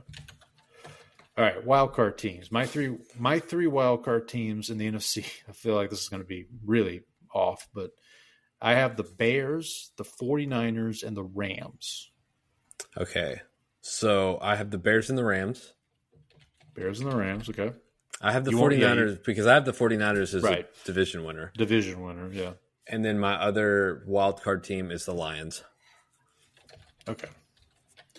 So you have 3 North teams. I have 3 West teams. Yeah. Okay, so we won't go through round by round. We'll do all that. Who do you have as your AFC champion representing the AFC in the Super Bowl? I'm going to say this is the year Buffalo gets it done. I, too, have the Bills. That's the kiss of death. That's the kiss of death. It will not happen. They're going to miss the playoffs. That's it. That team is folding and moving to Toronto, buddy. I was going to say, Haley Steinfeld's going to be looking for another man. Okay, so we both have the Bills coming out of the AFC. NFC, who do you have coming out of the NFC? I mean, I guess I'm just going to take Green Bay. I mean, that's who I have. I feel like the other option. I feel like the other option here is San Francisco. Brandon, I have Green Bay. So you may want to go with San Francisco. Just to switch it up. Okay, sure. So we have something different. No, you don't. Hilarious. No, you don't really have to. No. Okay, let's make Bills Packers the official pick of the Bless Dem Boyz of the show. Bless Dem Boyz podcast. Okay, so are you going with Packers or are you going with 49ers? I'll go Packers. Okay, so we'll both. Yeah, okay. Yeah, just sure. What the heck? And while we're at it, Super Bowl on Rebet. Shout out to our friends at Rebet. If you want to bet Super Bowl 60 finalists, Bills, Packers. Hang on. Please hold. Oh, here we go. 45-1. Bills Packers. That's some sweet action. There are 3 Bills matchups that are better than that in terms of odds. Bills Eagles is 18-1. Bills Lions is 25-1. And Bills Rams is 34-1. Okay. Bills 49ers, just to let you know, is also 45-1. So same odds as as Bills Packers. We're right now on. It looks like I'm on Action Network, and it looks like the 49ers are about plus 900 to win the NFC. The Packers are plus 600. Okay. Eagles are plus 360. I got Packers to be the NFC 1 seed at plus 900, like an hour before the Parsons trade, honestly. Let's see. NFC 1 seed here. NFL number 1 seed. That's just NFL. While you're looking that up, for the Super Bowl champion, so obviously we have the same game. Are you picking the Bills? Yeah, I'll take the Bills. To win the Super Bowl? Okay, yeah. I am. So are we? We're on the same. Okay. Our apologies to our fans. If anybody from Buffalo is listening, our deepest apologies. That's like 2 of the coldest weather teams in the league, too. That's what's nuts. Where's the Super Bowl's in Santa Clara? Santa Clara. No. Oh, man. They can't have the 49ers making it there. Okay.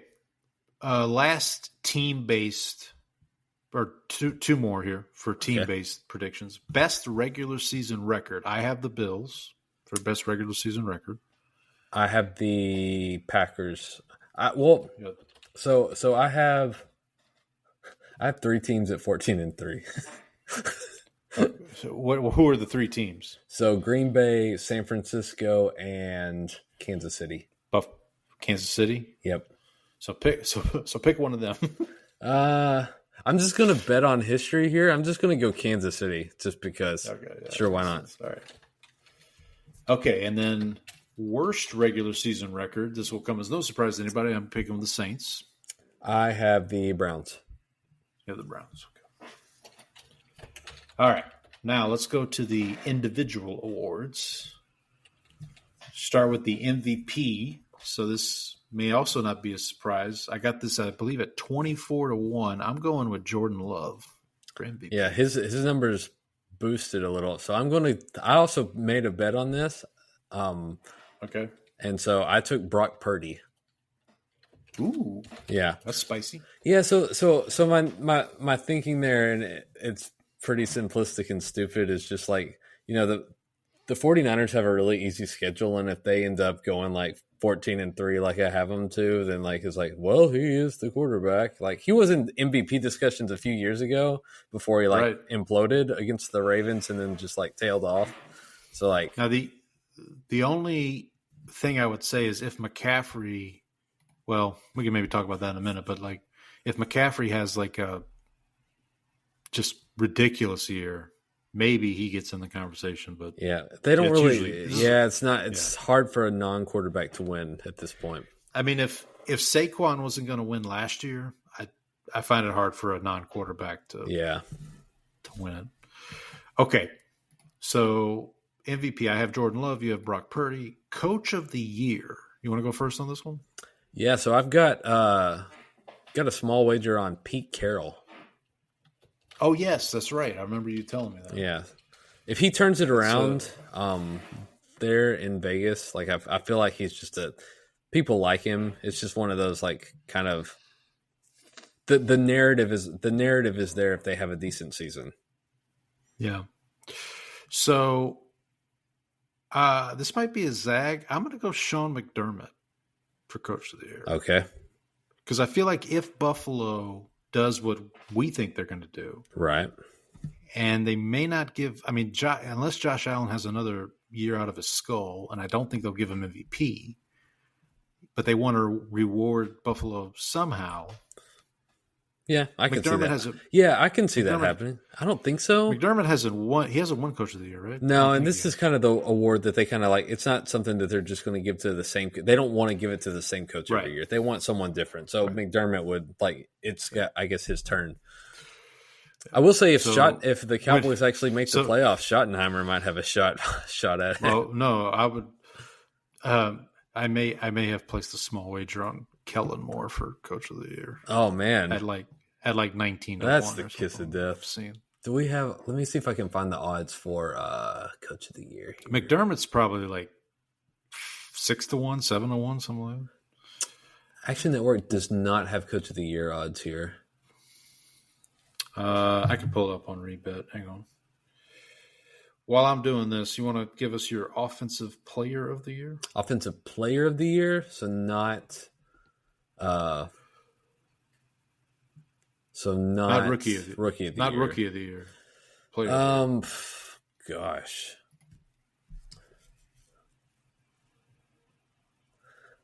I am going to go. Wow. Go ahead. Sorry. This is tough. I don't see anybody in this list that I like am blown away by. Let's just go Jamar Chase. Sure. That is also who I have for Offensive Player. Yeah. Jamar Chase. They're going to be airing that ball out, I bet. So, real quick, Sean McDermott on Rebet, Coach of the Year, 40-1. Now that's some sweet action. So I just put a couple coins on that. Thank you very much. So we're both going Chase for Offensive Player of the Year. You can get him at plus 1,000 in some spots. Oh, really? Okay. Yeah. I think I just put my phone back. Rebet, I want to say he was like 7-1. Okay. All right. Defensive Player of the Year. You want to go first here? How about you? You lead off here. Okay. So this might be a bit of a zag. I'm going to go Aiden Hutchinson. Okay. I can see that. For Defensive Player of the Year. I'm actually going to stay where we live. I'm going to take Will Anderson. Ooh, spicy. Yeah, if the Texans defense, the Texans defense is probably going to be pretty awesome. I thought you were going to say. I really thought you were going to say Daniil Hunter. Oh, I could also see I don't know, maybe Patrick Surtain will win one at some point. He feels like a guy that. Did he not win last year? Did he? Won Last year? Oh, he did. I don't remember. I don't remember paying. I don't think I paid any attention to the awards last year. I guess because no one had a dominant sack total. Right. Yeah. Hang on. Defensive Player of the Year, NFL 2024. Yeah, Patrick Surtain. Oh, okay. I'm a year late on that. So he will not be winning a second time, I assume. Okay, so I'll stay. Probably not. Okay. Okay. Defensive Player. I'll go Will Anderson. Defensive Player of the Year. Okay, Defensive Player of the Year. Aiden Hutchinson is plus 750. Will Anderson is 11-1. I'll take that action. Yeah, give me that sweet, sweet action. All right, now let's go to the rookies. Offensive Rookie of the Year. You want to go first? I feel like the sexy pick here is going to just be Genty.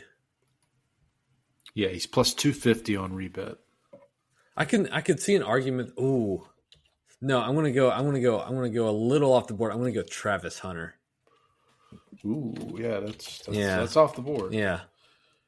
Yeah, he's plus 960 on Rebet. Yeah, so yeah, I just kind of like that. Like if he's able to play both ways at this is Offensive Rookie of the Year. Ooh, that's offensive. Because yeah. So it's not okay. That makes it a little tougher. No, I'll take Genty.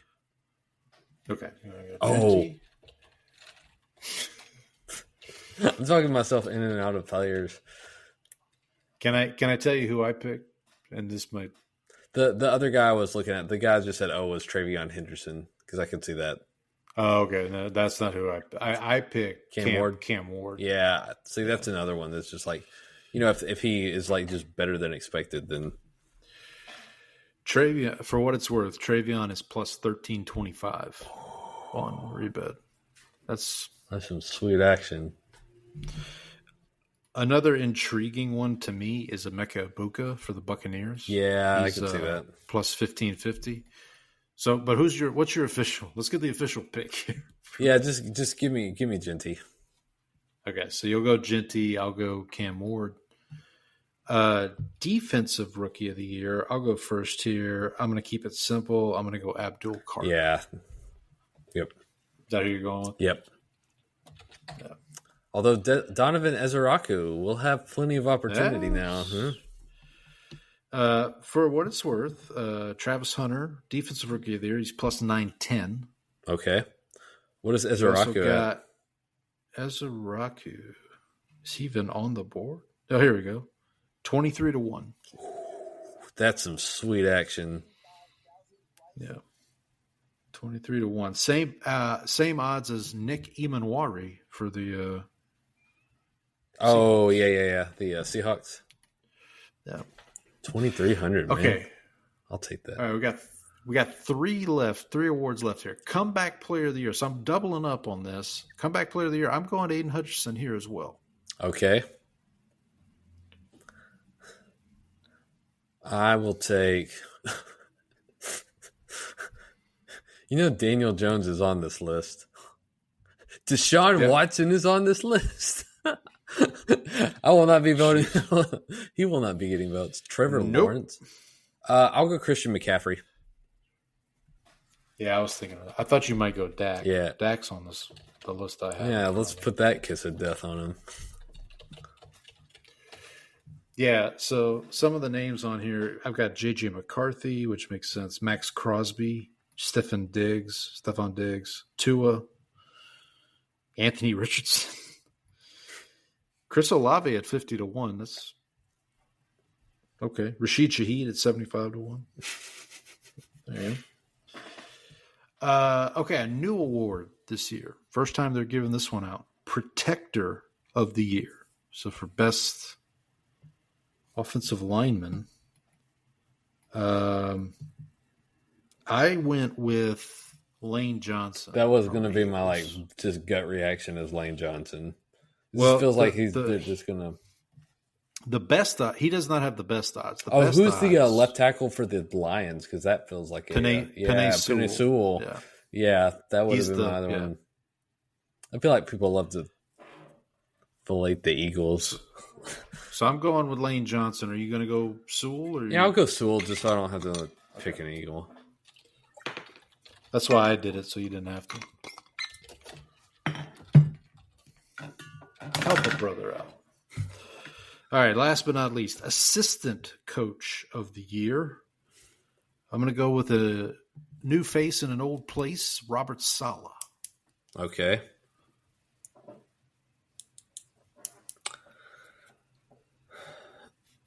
I will take.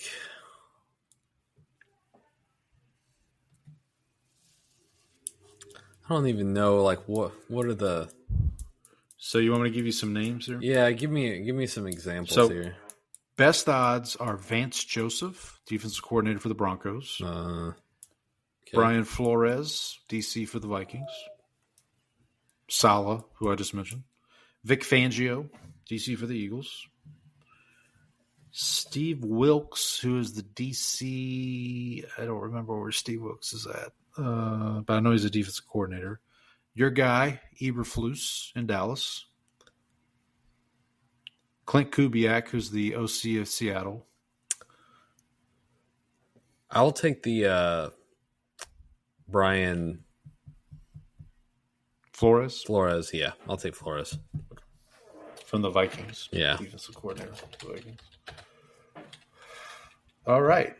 So I think we got it all. So MVP, I'm going Jordan Love. You're going Brock Purdy. Coach of the Year, I got Sean McDermott. You got Pete Carroll. Offensive Player of the Year, we both have Jamar Chase. Defensive Player of the Year, I have Aiden Hutchinson. You have Will Anderson. Offensive Rookie of the Year, I'm going Cam Ward. You're going Ashton Genty. Defensive Rookie of the Year, we agree on Abdul Carter. Comeback player of the year, I doubled up. I have Aiden Hutchinson there as well. You have Christian McCaffrey. Protector of the year, I went Lane Johnson. You went Penei Sewell. And assistant coach of the year, I went Robert Saleh. You went Brian Flores. And we both have the Bills winning the Super Bowl. Over the Packers. Apologies over the Packers. Apologies to our Bills friends. All right, buddy. We're here. It's football time. Got to predict. We got to talk about week 1. So a little wrinkle this year.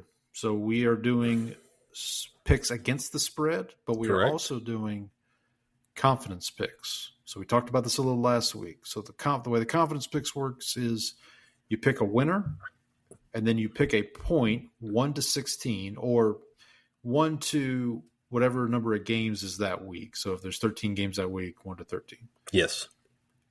And if you get the pick right, you get that number of points added to your total. You cannot pick a point total more than once.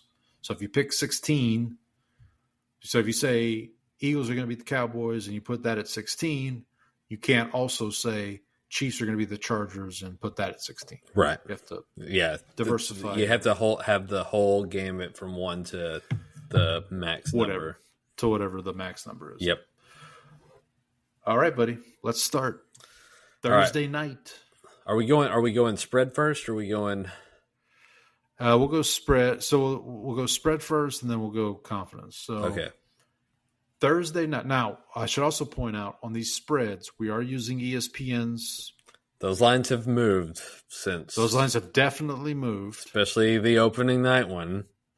The number we have: Cowboys at Eagles. Eagles are defending champs. Get to host the first game. Eagles are laying 6.5. That's the number we have. I will be laying. I'm going to go with the Eagles. I will lay the points. I imagine. All right, so we're both going Eagles there. For our confidence pick, are you going Eagles too? Yes. Let me actually pull this up too, because I'm trying to do both of these at the same time. Yeah. Well, let me get situated myself here. Oops. Okay. All games.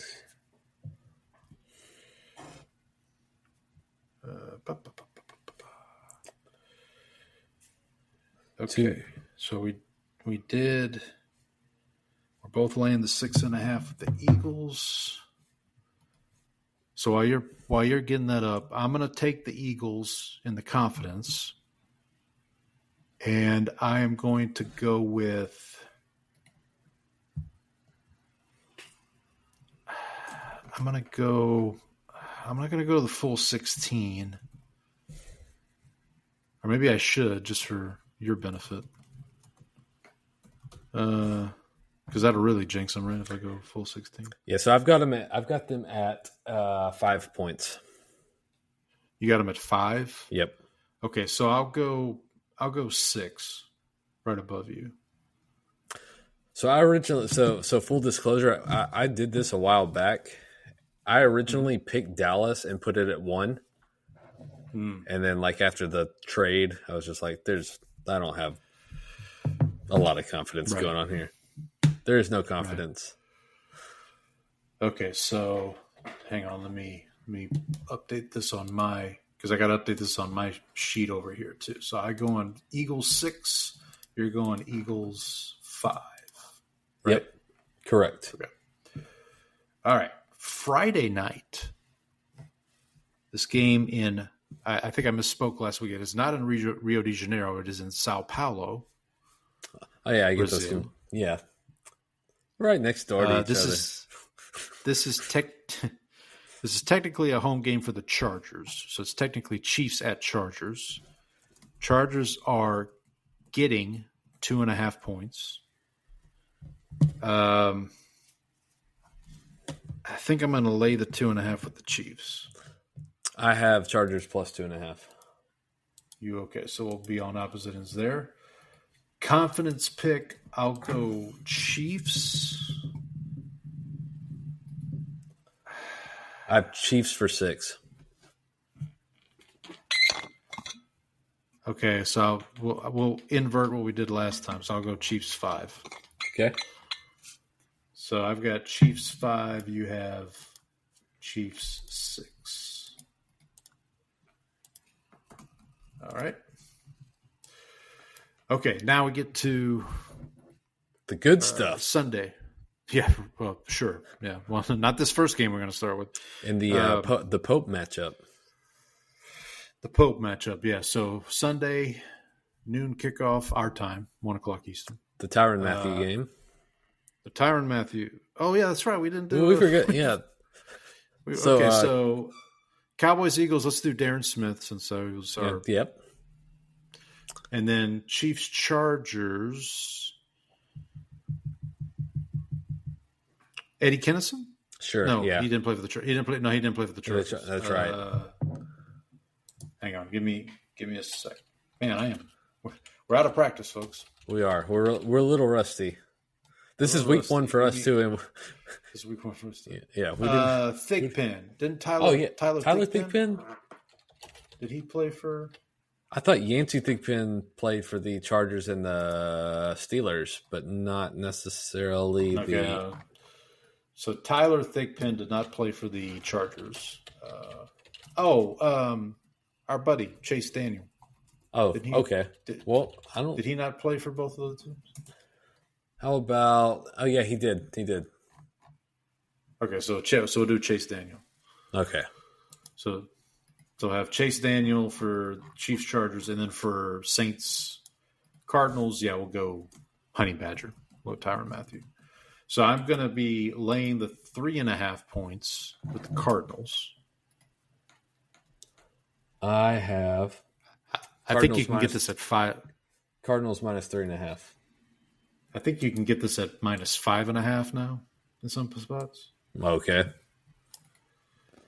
Or plus 5.5 if you're so inclined. True. So for the confidence pick, I'm going to go Cardinals. I'm going to put this one up. It's going to be pretty high. I'm going to go, screw it. I'm going to go 16 on this one. I'm at 14. So I'm going to go Cardinals at 16. You are at Cardinals 14. Yep. Minus 3.5.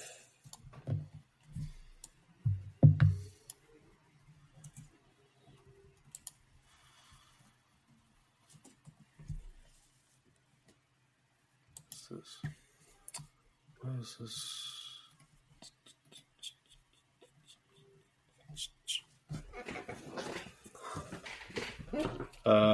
Okay. Give me 1 sec here. Insert.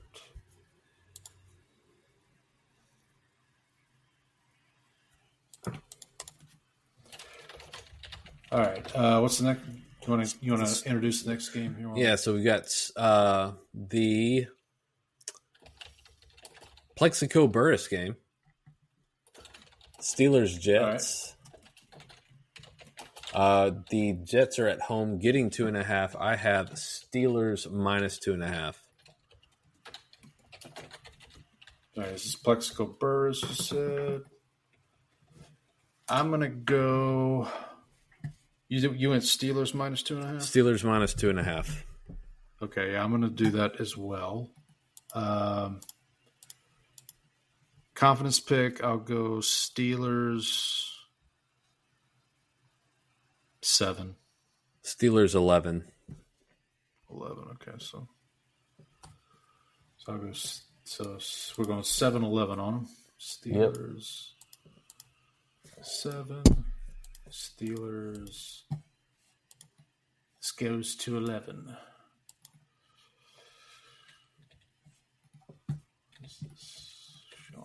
You're also on the Steelers, you said? Yeah, sorry. Okay. I'm on the Steelers. All right, next game here. We got Giants Commanders. Antonio Pierce? Sure. Does that work? Sure, I think so. Okay, we'll go Antonio Pierce here. Commanders are laying 6.5. I am going to take the 6.5 with the Giants. Which way are you going? I am also on the Giants plus 6.5. Okay, confidence pick. We'll get to this. So we'll get to this later. But this is my upset of the week. I'm going to go Giants. I have Giants too. Are you going to go Giants as well? Okay, so Yeah, well, also Giants for 2 points. I might go a little. Well, actually, no. I'm going to go a little higher than that. I'm going to go Giants. You said 2 points. I'll double that. I'll go 4. Okay. So I'll go 4 here. You're going Giants 2. Okay. All right, next game. NFC South Showdown. Tampa Bay, Atlanta. This game is in Atlanta. This one's going to be brought to you by Warwick Dunn.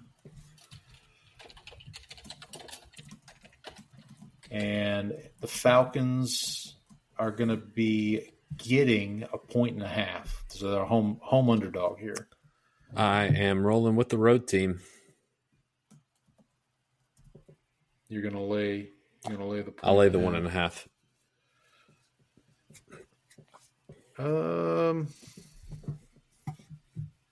Yeah, I'll do that too. I'm going to lay 1.5.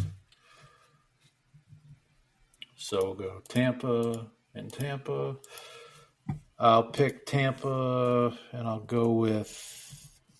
I'm not super duper confident in this one. Well, I've got a middle. Maybe I am. What do you have, Matt? Bucks 8. 8.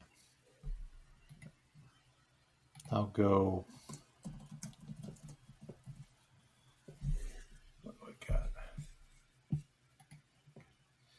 Yeah, I'll do that too. I'll go Bucks 8.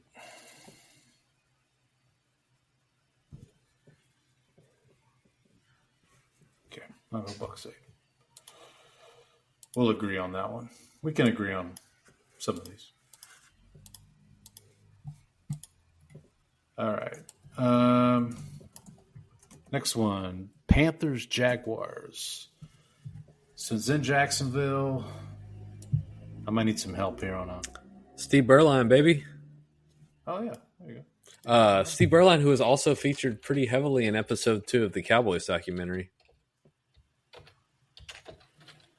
Oh, is he really? That doesn't get talked about very much, but in 1991, so the Cowboys were 6-5 going into Washington to play the Redskins, who were undefeated at that point. They were 11-0. Troy gets injured in that game. Berline comes in. The Cowboys go on to win that, and then they go on a winning streak to end the season. So they finish 11-5. Aikman is healthy the last week, and Jimmy tells him that he's going to sit him so that he can be healthy for the wild card game next week. Well, the next week comes, and Berline gets to start in the wild card game. And they win that game, and then the next week they go into Detroit.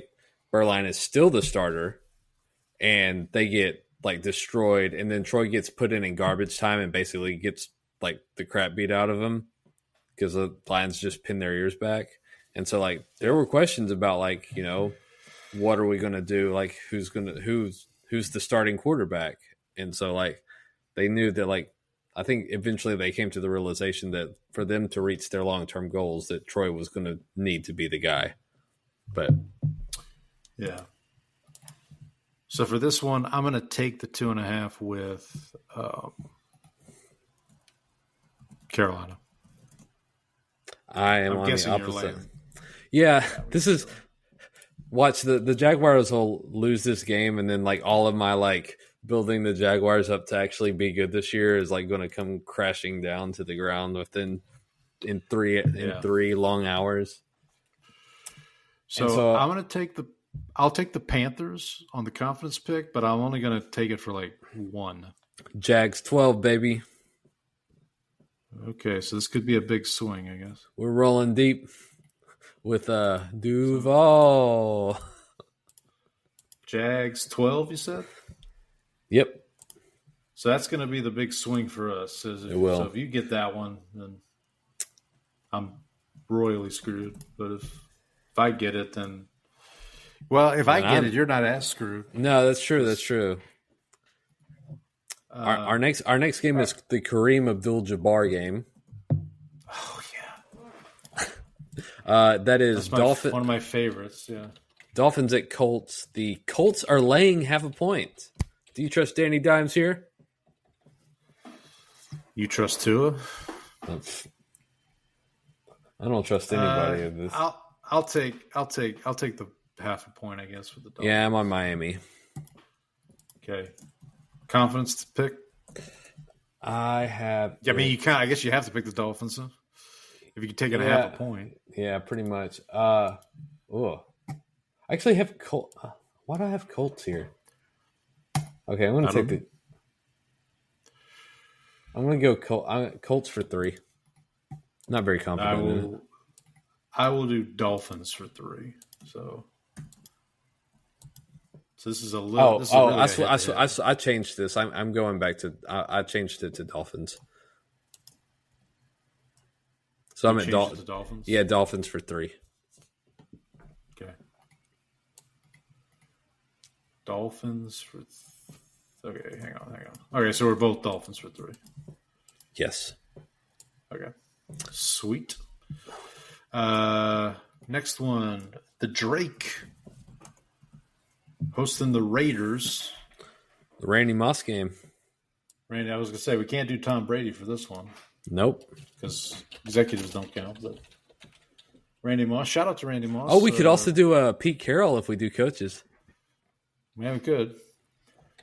Shout out to Randy Moss. He was at the game. Cancer. Oh. Yeah, he was at the.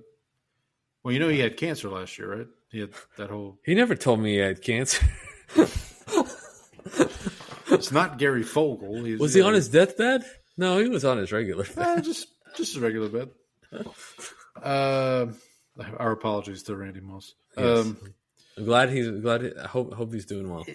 This is a tough one for me because I like both of these teams. Where are you leaning, buddy? I don't even like Drake. You don't like the Drake? I hate the Drake. I love the Drake. How could you not like the Drake? Who's the Drake? Who's the Drake? The Drake is good. The Drake is good. Pats minus 3.5, baby. Yeah, okay. We'll do that. We'll do it. Patriots 9, by the way. Patriots 9. Yeesh. You don't feel as confident as I do in this game. Patriots. Yeah, what the hell? I'm just gonna go along with you. Go along. Oh yeah, man. Wheeling and dealing over here. I'm out on my own team. I'm all in on the Drake. Right. You gotta be in on somebody, right? Yeah.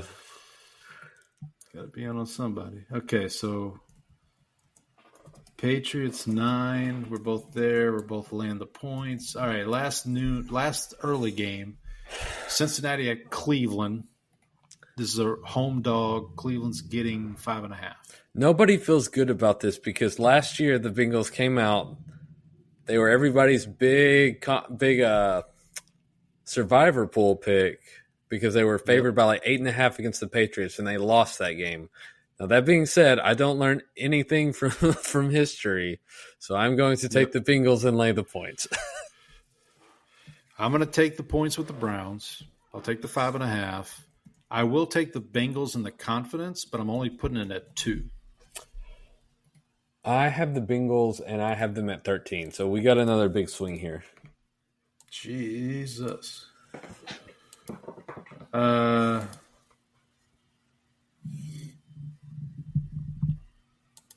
Yeah, Bengals 2. You're doing Bengals 13, you said? Yes. Oh, and Browns and Bengals, we need a player. Oh, Browns and Bengals. Who we got? Let's see. Carlos Dansby? Sure. Tom DeLeon? Oh, how about Jason Campbell. Oh, there we go. I like that one. Good call.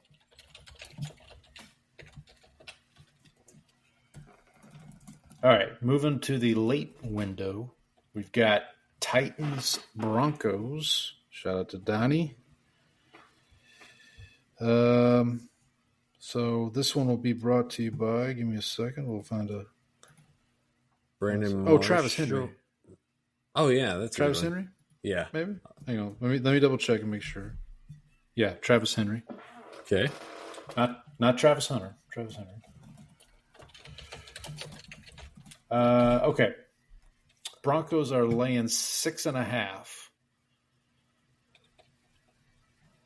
You taking it? You taking those points? Or I have the laying Broncos. those points. I have the Broncos. All right, we'll go I'm going to go Broncos as well. What's your confidence pick here? I have this at 16, baby. This is all the way. Yep.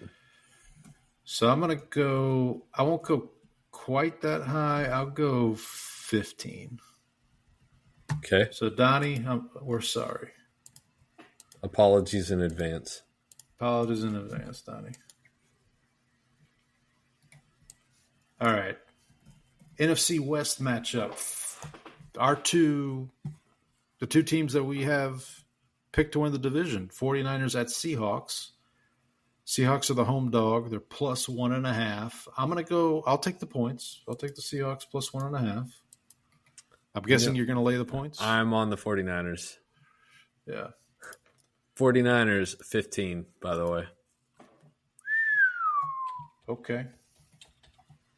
So I'm obviously picking the Seahawks. I feel like I need to make this a big number. That's gutsy. See, what did you say? 15? 15. So Seahawks. I'll go Seahawks 10. Okay. Yeah, I'll go Seahawks 10. All right.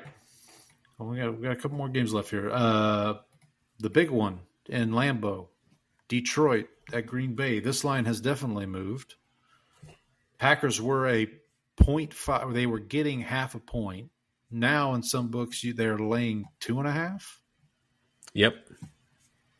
But we're going with the plus half a point. I was kind of hoping it would get to like 3, and I would take the points. Take the Lions. Yeah. But in this scenario, I'm going to take the half a point with the Packers. What are you taking? I am going to also take the Packers. All right. Confidence pick? This game is brought to you by who is that? Oh, yeah, sorry. There's a lineman that I always use for this. We forgot Seattle and San Francisco. Oh yeah. Well, you figure out Packers Lions, I'll figure out Seahawks 49ers. I can see him in my mind. Okay, Seahawks 49ers is going to be brought to you by Rick Meyer. Okay. Rick Meyer? Lions, Meyer, yeah, however you pronounce him. What about Lions Packers? It is brought to you by. Where are you? What position does he play? He's an offensive lineman. What was it? Offensive lineman. You could do Jamal Williams, Saints legend. Oh, here it is. TJ Lang.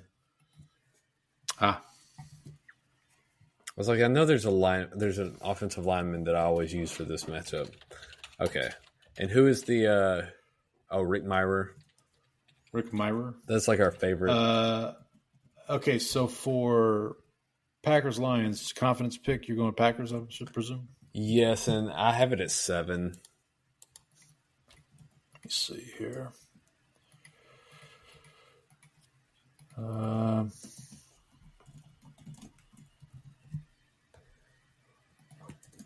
guess I'm gonna. Okay, you have it at 7. I've already used 7. I'm gonna put it at 11. So we went 7-11 on Steelers Jets, and now we're going 7-11 on Lions Packers. There we go. So there we go. Maybe we should do that every week. We pick 2 7-11 games. All right, next one. Last late window game in the afternoon here. Texans at Rams. Rams are laying 2.5. This is probably moved too. It actually has not. Really? Even with the Stafford thing? Still Rams. It's actually Rams -3 at some books. Wow. Well, I'm taking the 2.5. I'm all over the Texans on this one. Okay. Are you taking them in the confidence pick too? I have them Texans 10. You got Texans 10. Go on. I have Texans. Oh, I don't have many. So the only spots I have left are 12, 13, and 14. Which you kind of forced your hand a little here. Yeah, not ideal. So I guess I'll go 12 for this game. Or actually, no. I'll go hang on. I'll go 14. God, yeah, I suck at this game. What did you have at Texans? 10. 10? Okay. I'll have to rethink this strategy next week. All right. And this game was brought to you by... What do we want this one? Robert Woods. Robert Woods. Still, he just got cut by the Steelers practice squad. Yeah, that's a shame. All right, 2 games left. Sunday night, and I think we can announce this now. We're going to do a watch along. Yep. On this one. Yeah. Sunday night. That's NBC. The plan. We'll be waiting all day for Sunday night. Ravens at Bills. Bills -1.5. Is that what it still is? It is. I assume so. This is kind of all over the board. So I see it as a pick. I see Ravens -0.5 point. I see Bills -1. I see Bills -1.5. It's kind of all over the board here. You can shop around and get what you want. So I'm going to go Bills. I'll lay the 1.5 with the Bills here. I'm taking the Ravens plus the point. I'll take the Ravens. Confidence pick? That one's my 1 point pick. Okay. For the Bills? For the Ravens. I took Ravens in 1 point. Ravens and 1 point. Okay, so I've kind of booked myself into a corner here. So I'll go Bills. I mean, you could always rearrange stuff. Yeah, I can. I know. But I don't. I'm looking to see what I could rearrange it with. Okay, here's what I'm going to do. I'm going to do Bills at 2. Okay. And that's going to move Cincinnati, Cleveland. I'm going to go Cincinnati at 12. Okay. There you go. So let me So Cincinnati, where is it? So I'm do Cincinnati over Cleveland, 12. Bills, Ravens, 2. Let me make sure that matches up with what I got here. Okay. Did we pick who this one's brought to you by? Shane Graham. With a Y, right? Yes. Excellent. Okay, last but not least, Monday Night Football. Vikings at Bears. Bears are laying 0.5 point. Our buddy Andy will be watching, I'm sure. I want to make this brought to you by John Gilliam. John Gilliam. Former Saint, by the way. I mean, I knew his name sounded familiar, but... Well, he was a little before your time. He started out with the Saints in 1967. Yeah, that's a little before my time.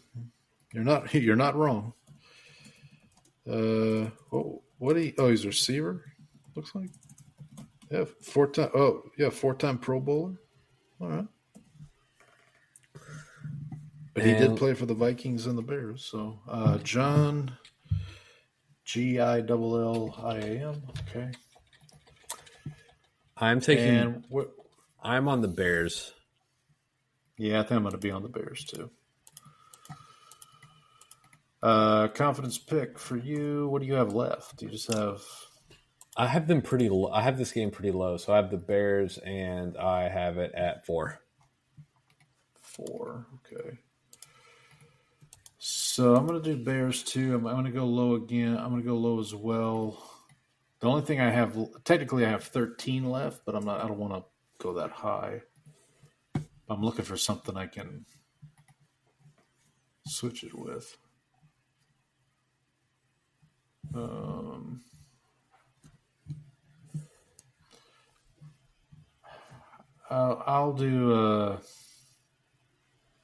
I'll go Bears 7. Okay. And then that'll make my Steelers over the Jets 13. Okay. Yeah, so I realized when I was going through this, I went through it and I was like, oh, this is actually a lot of work. And so that's why I ended up doing mine last week. Yeah, and it's hard to do on the fly. This is not something that you can just trying to do that way is it's kind of a nightmare. 13. Yeah, because now I got to go back through and make sure all this lines up. But I'll do that because I have for those folks following at home, I have a spreadsheet to follow to keep track of this for us as we go through the season because I just need to know an easy way to know, just so we have it as we go throughout the season. But anyway, all right, buddy. Oh, well, we got to bring back our segment from last year.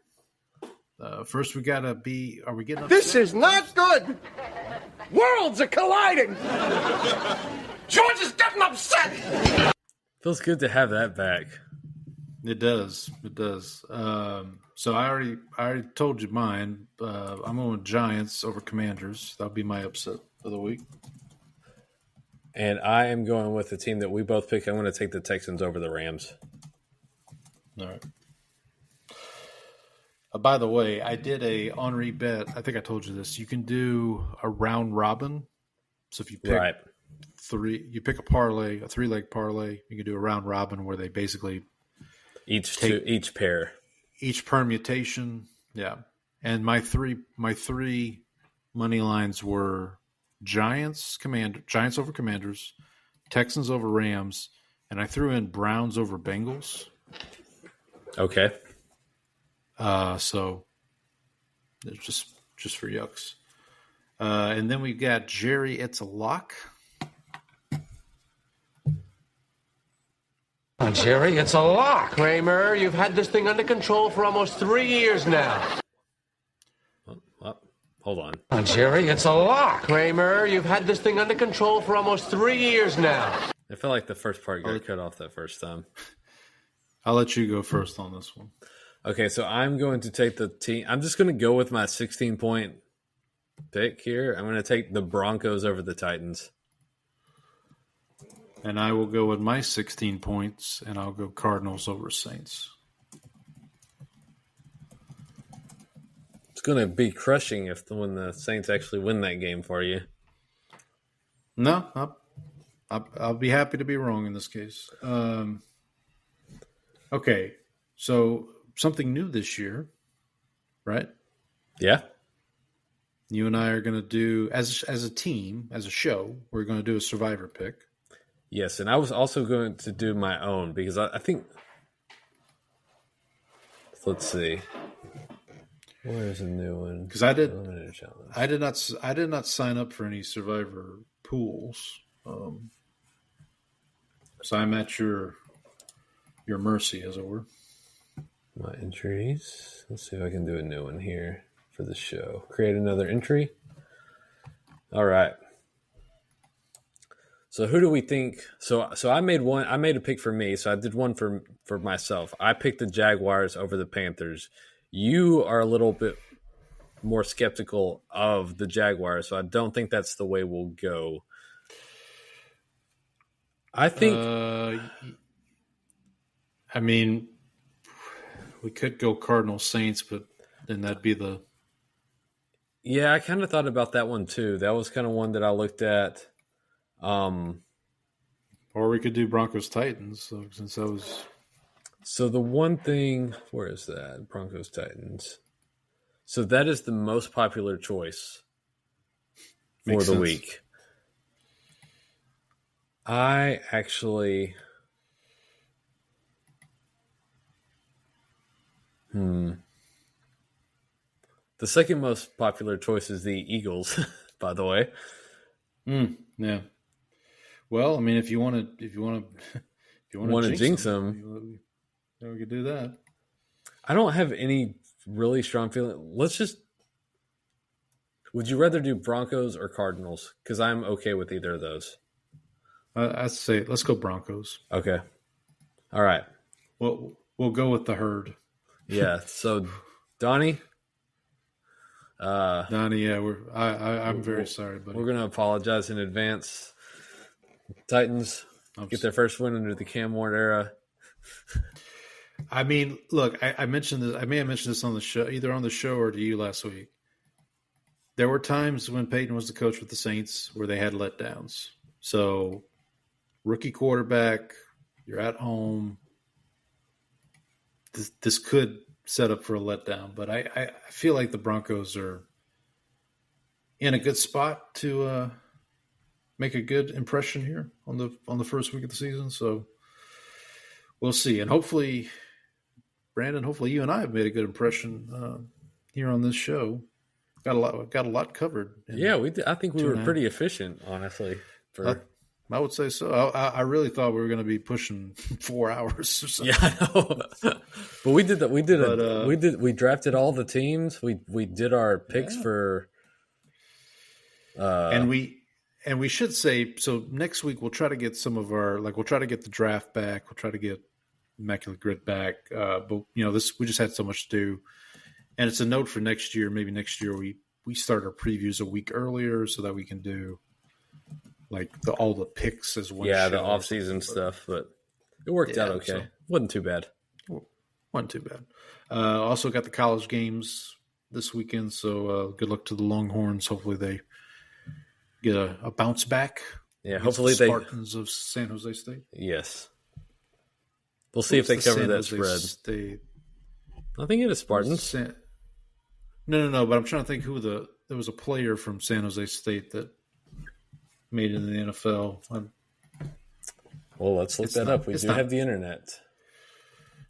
Yeah, if only we had this device that would tell us. NFL San Jose State.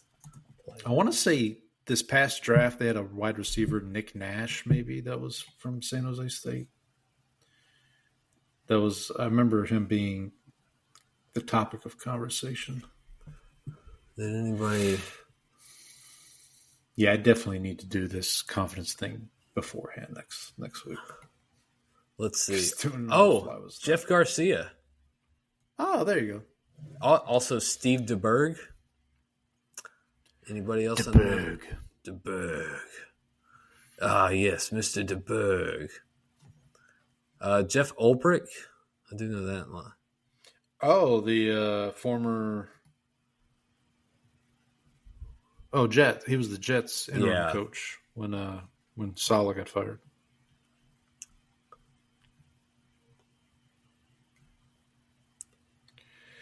I'm looking up myself. Running back Jim Walsh. Okay. Let's see. Anybody else here? Kim Camper. I don't know who that is. See if he. Yeah, I'm not. None of these names are ringing any bells here.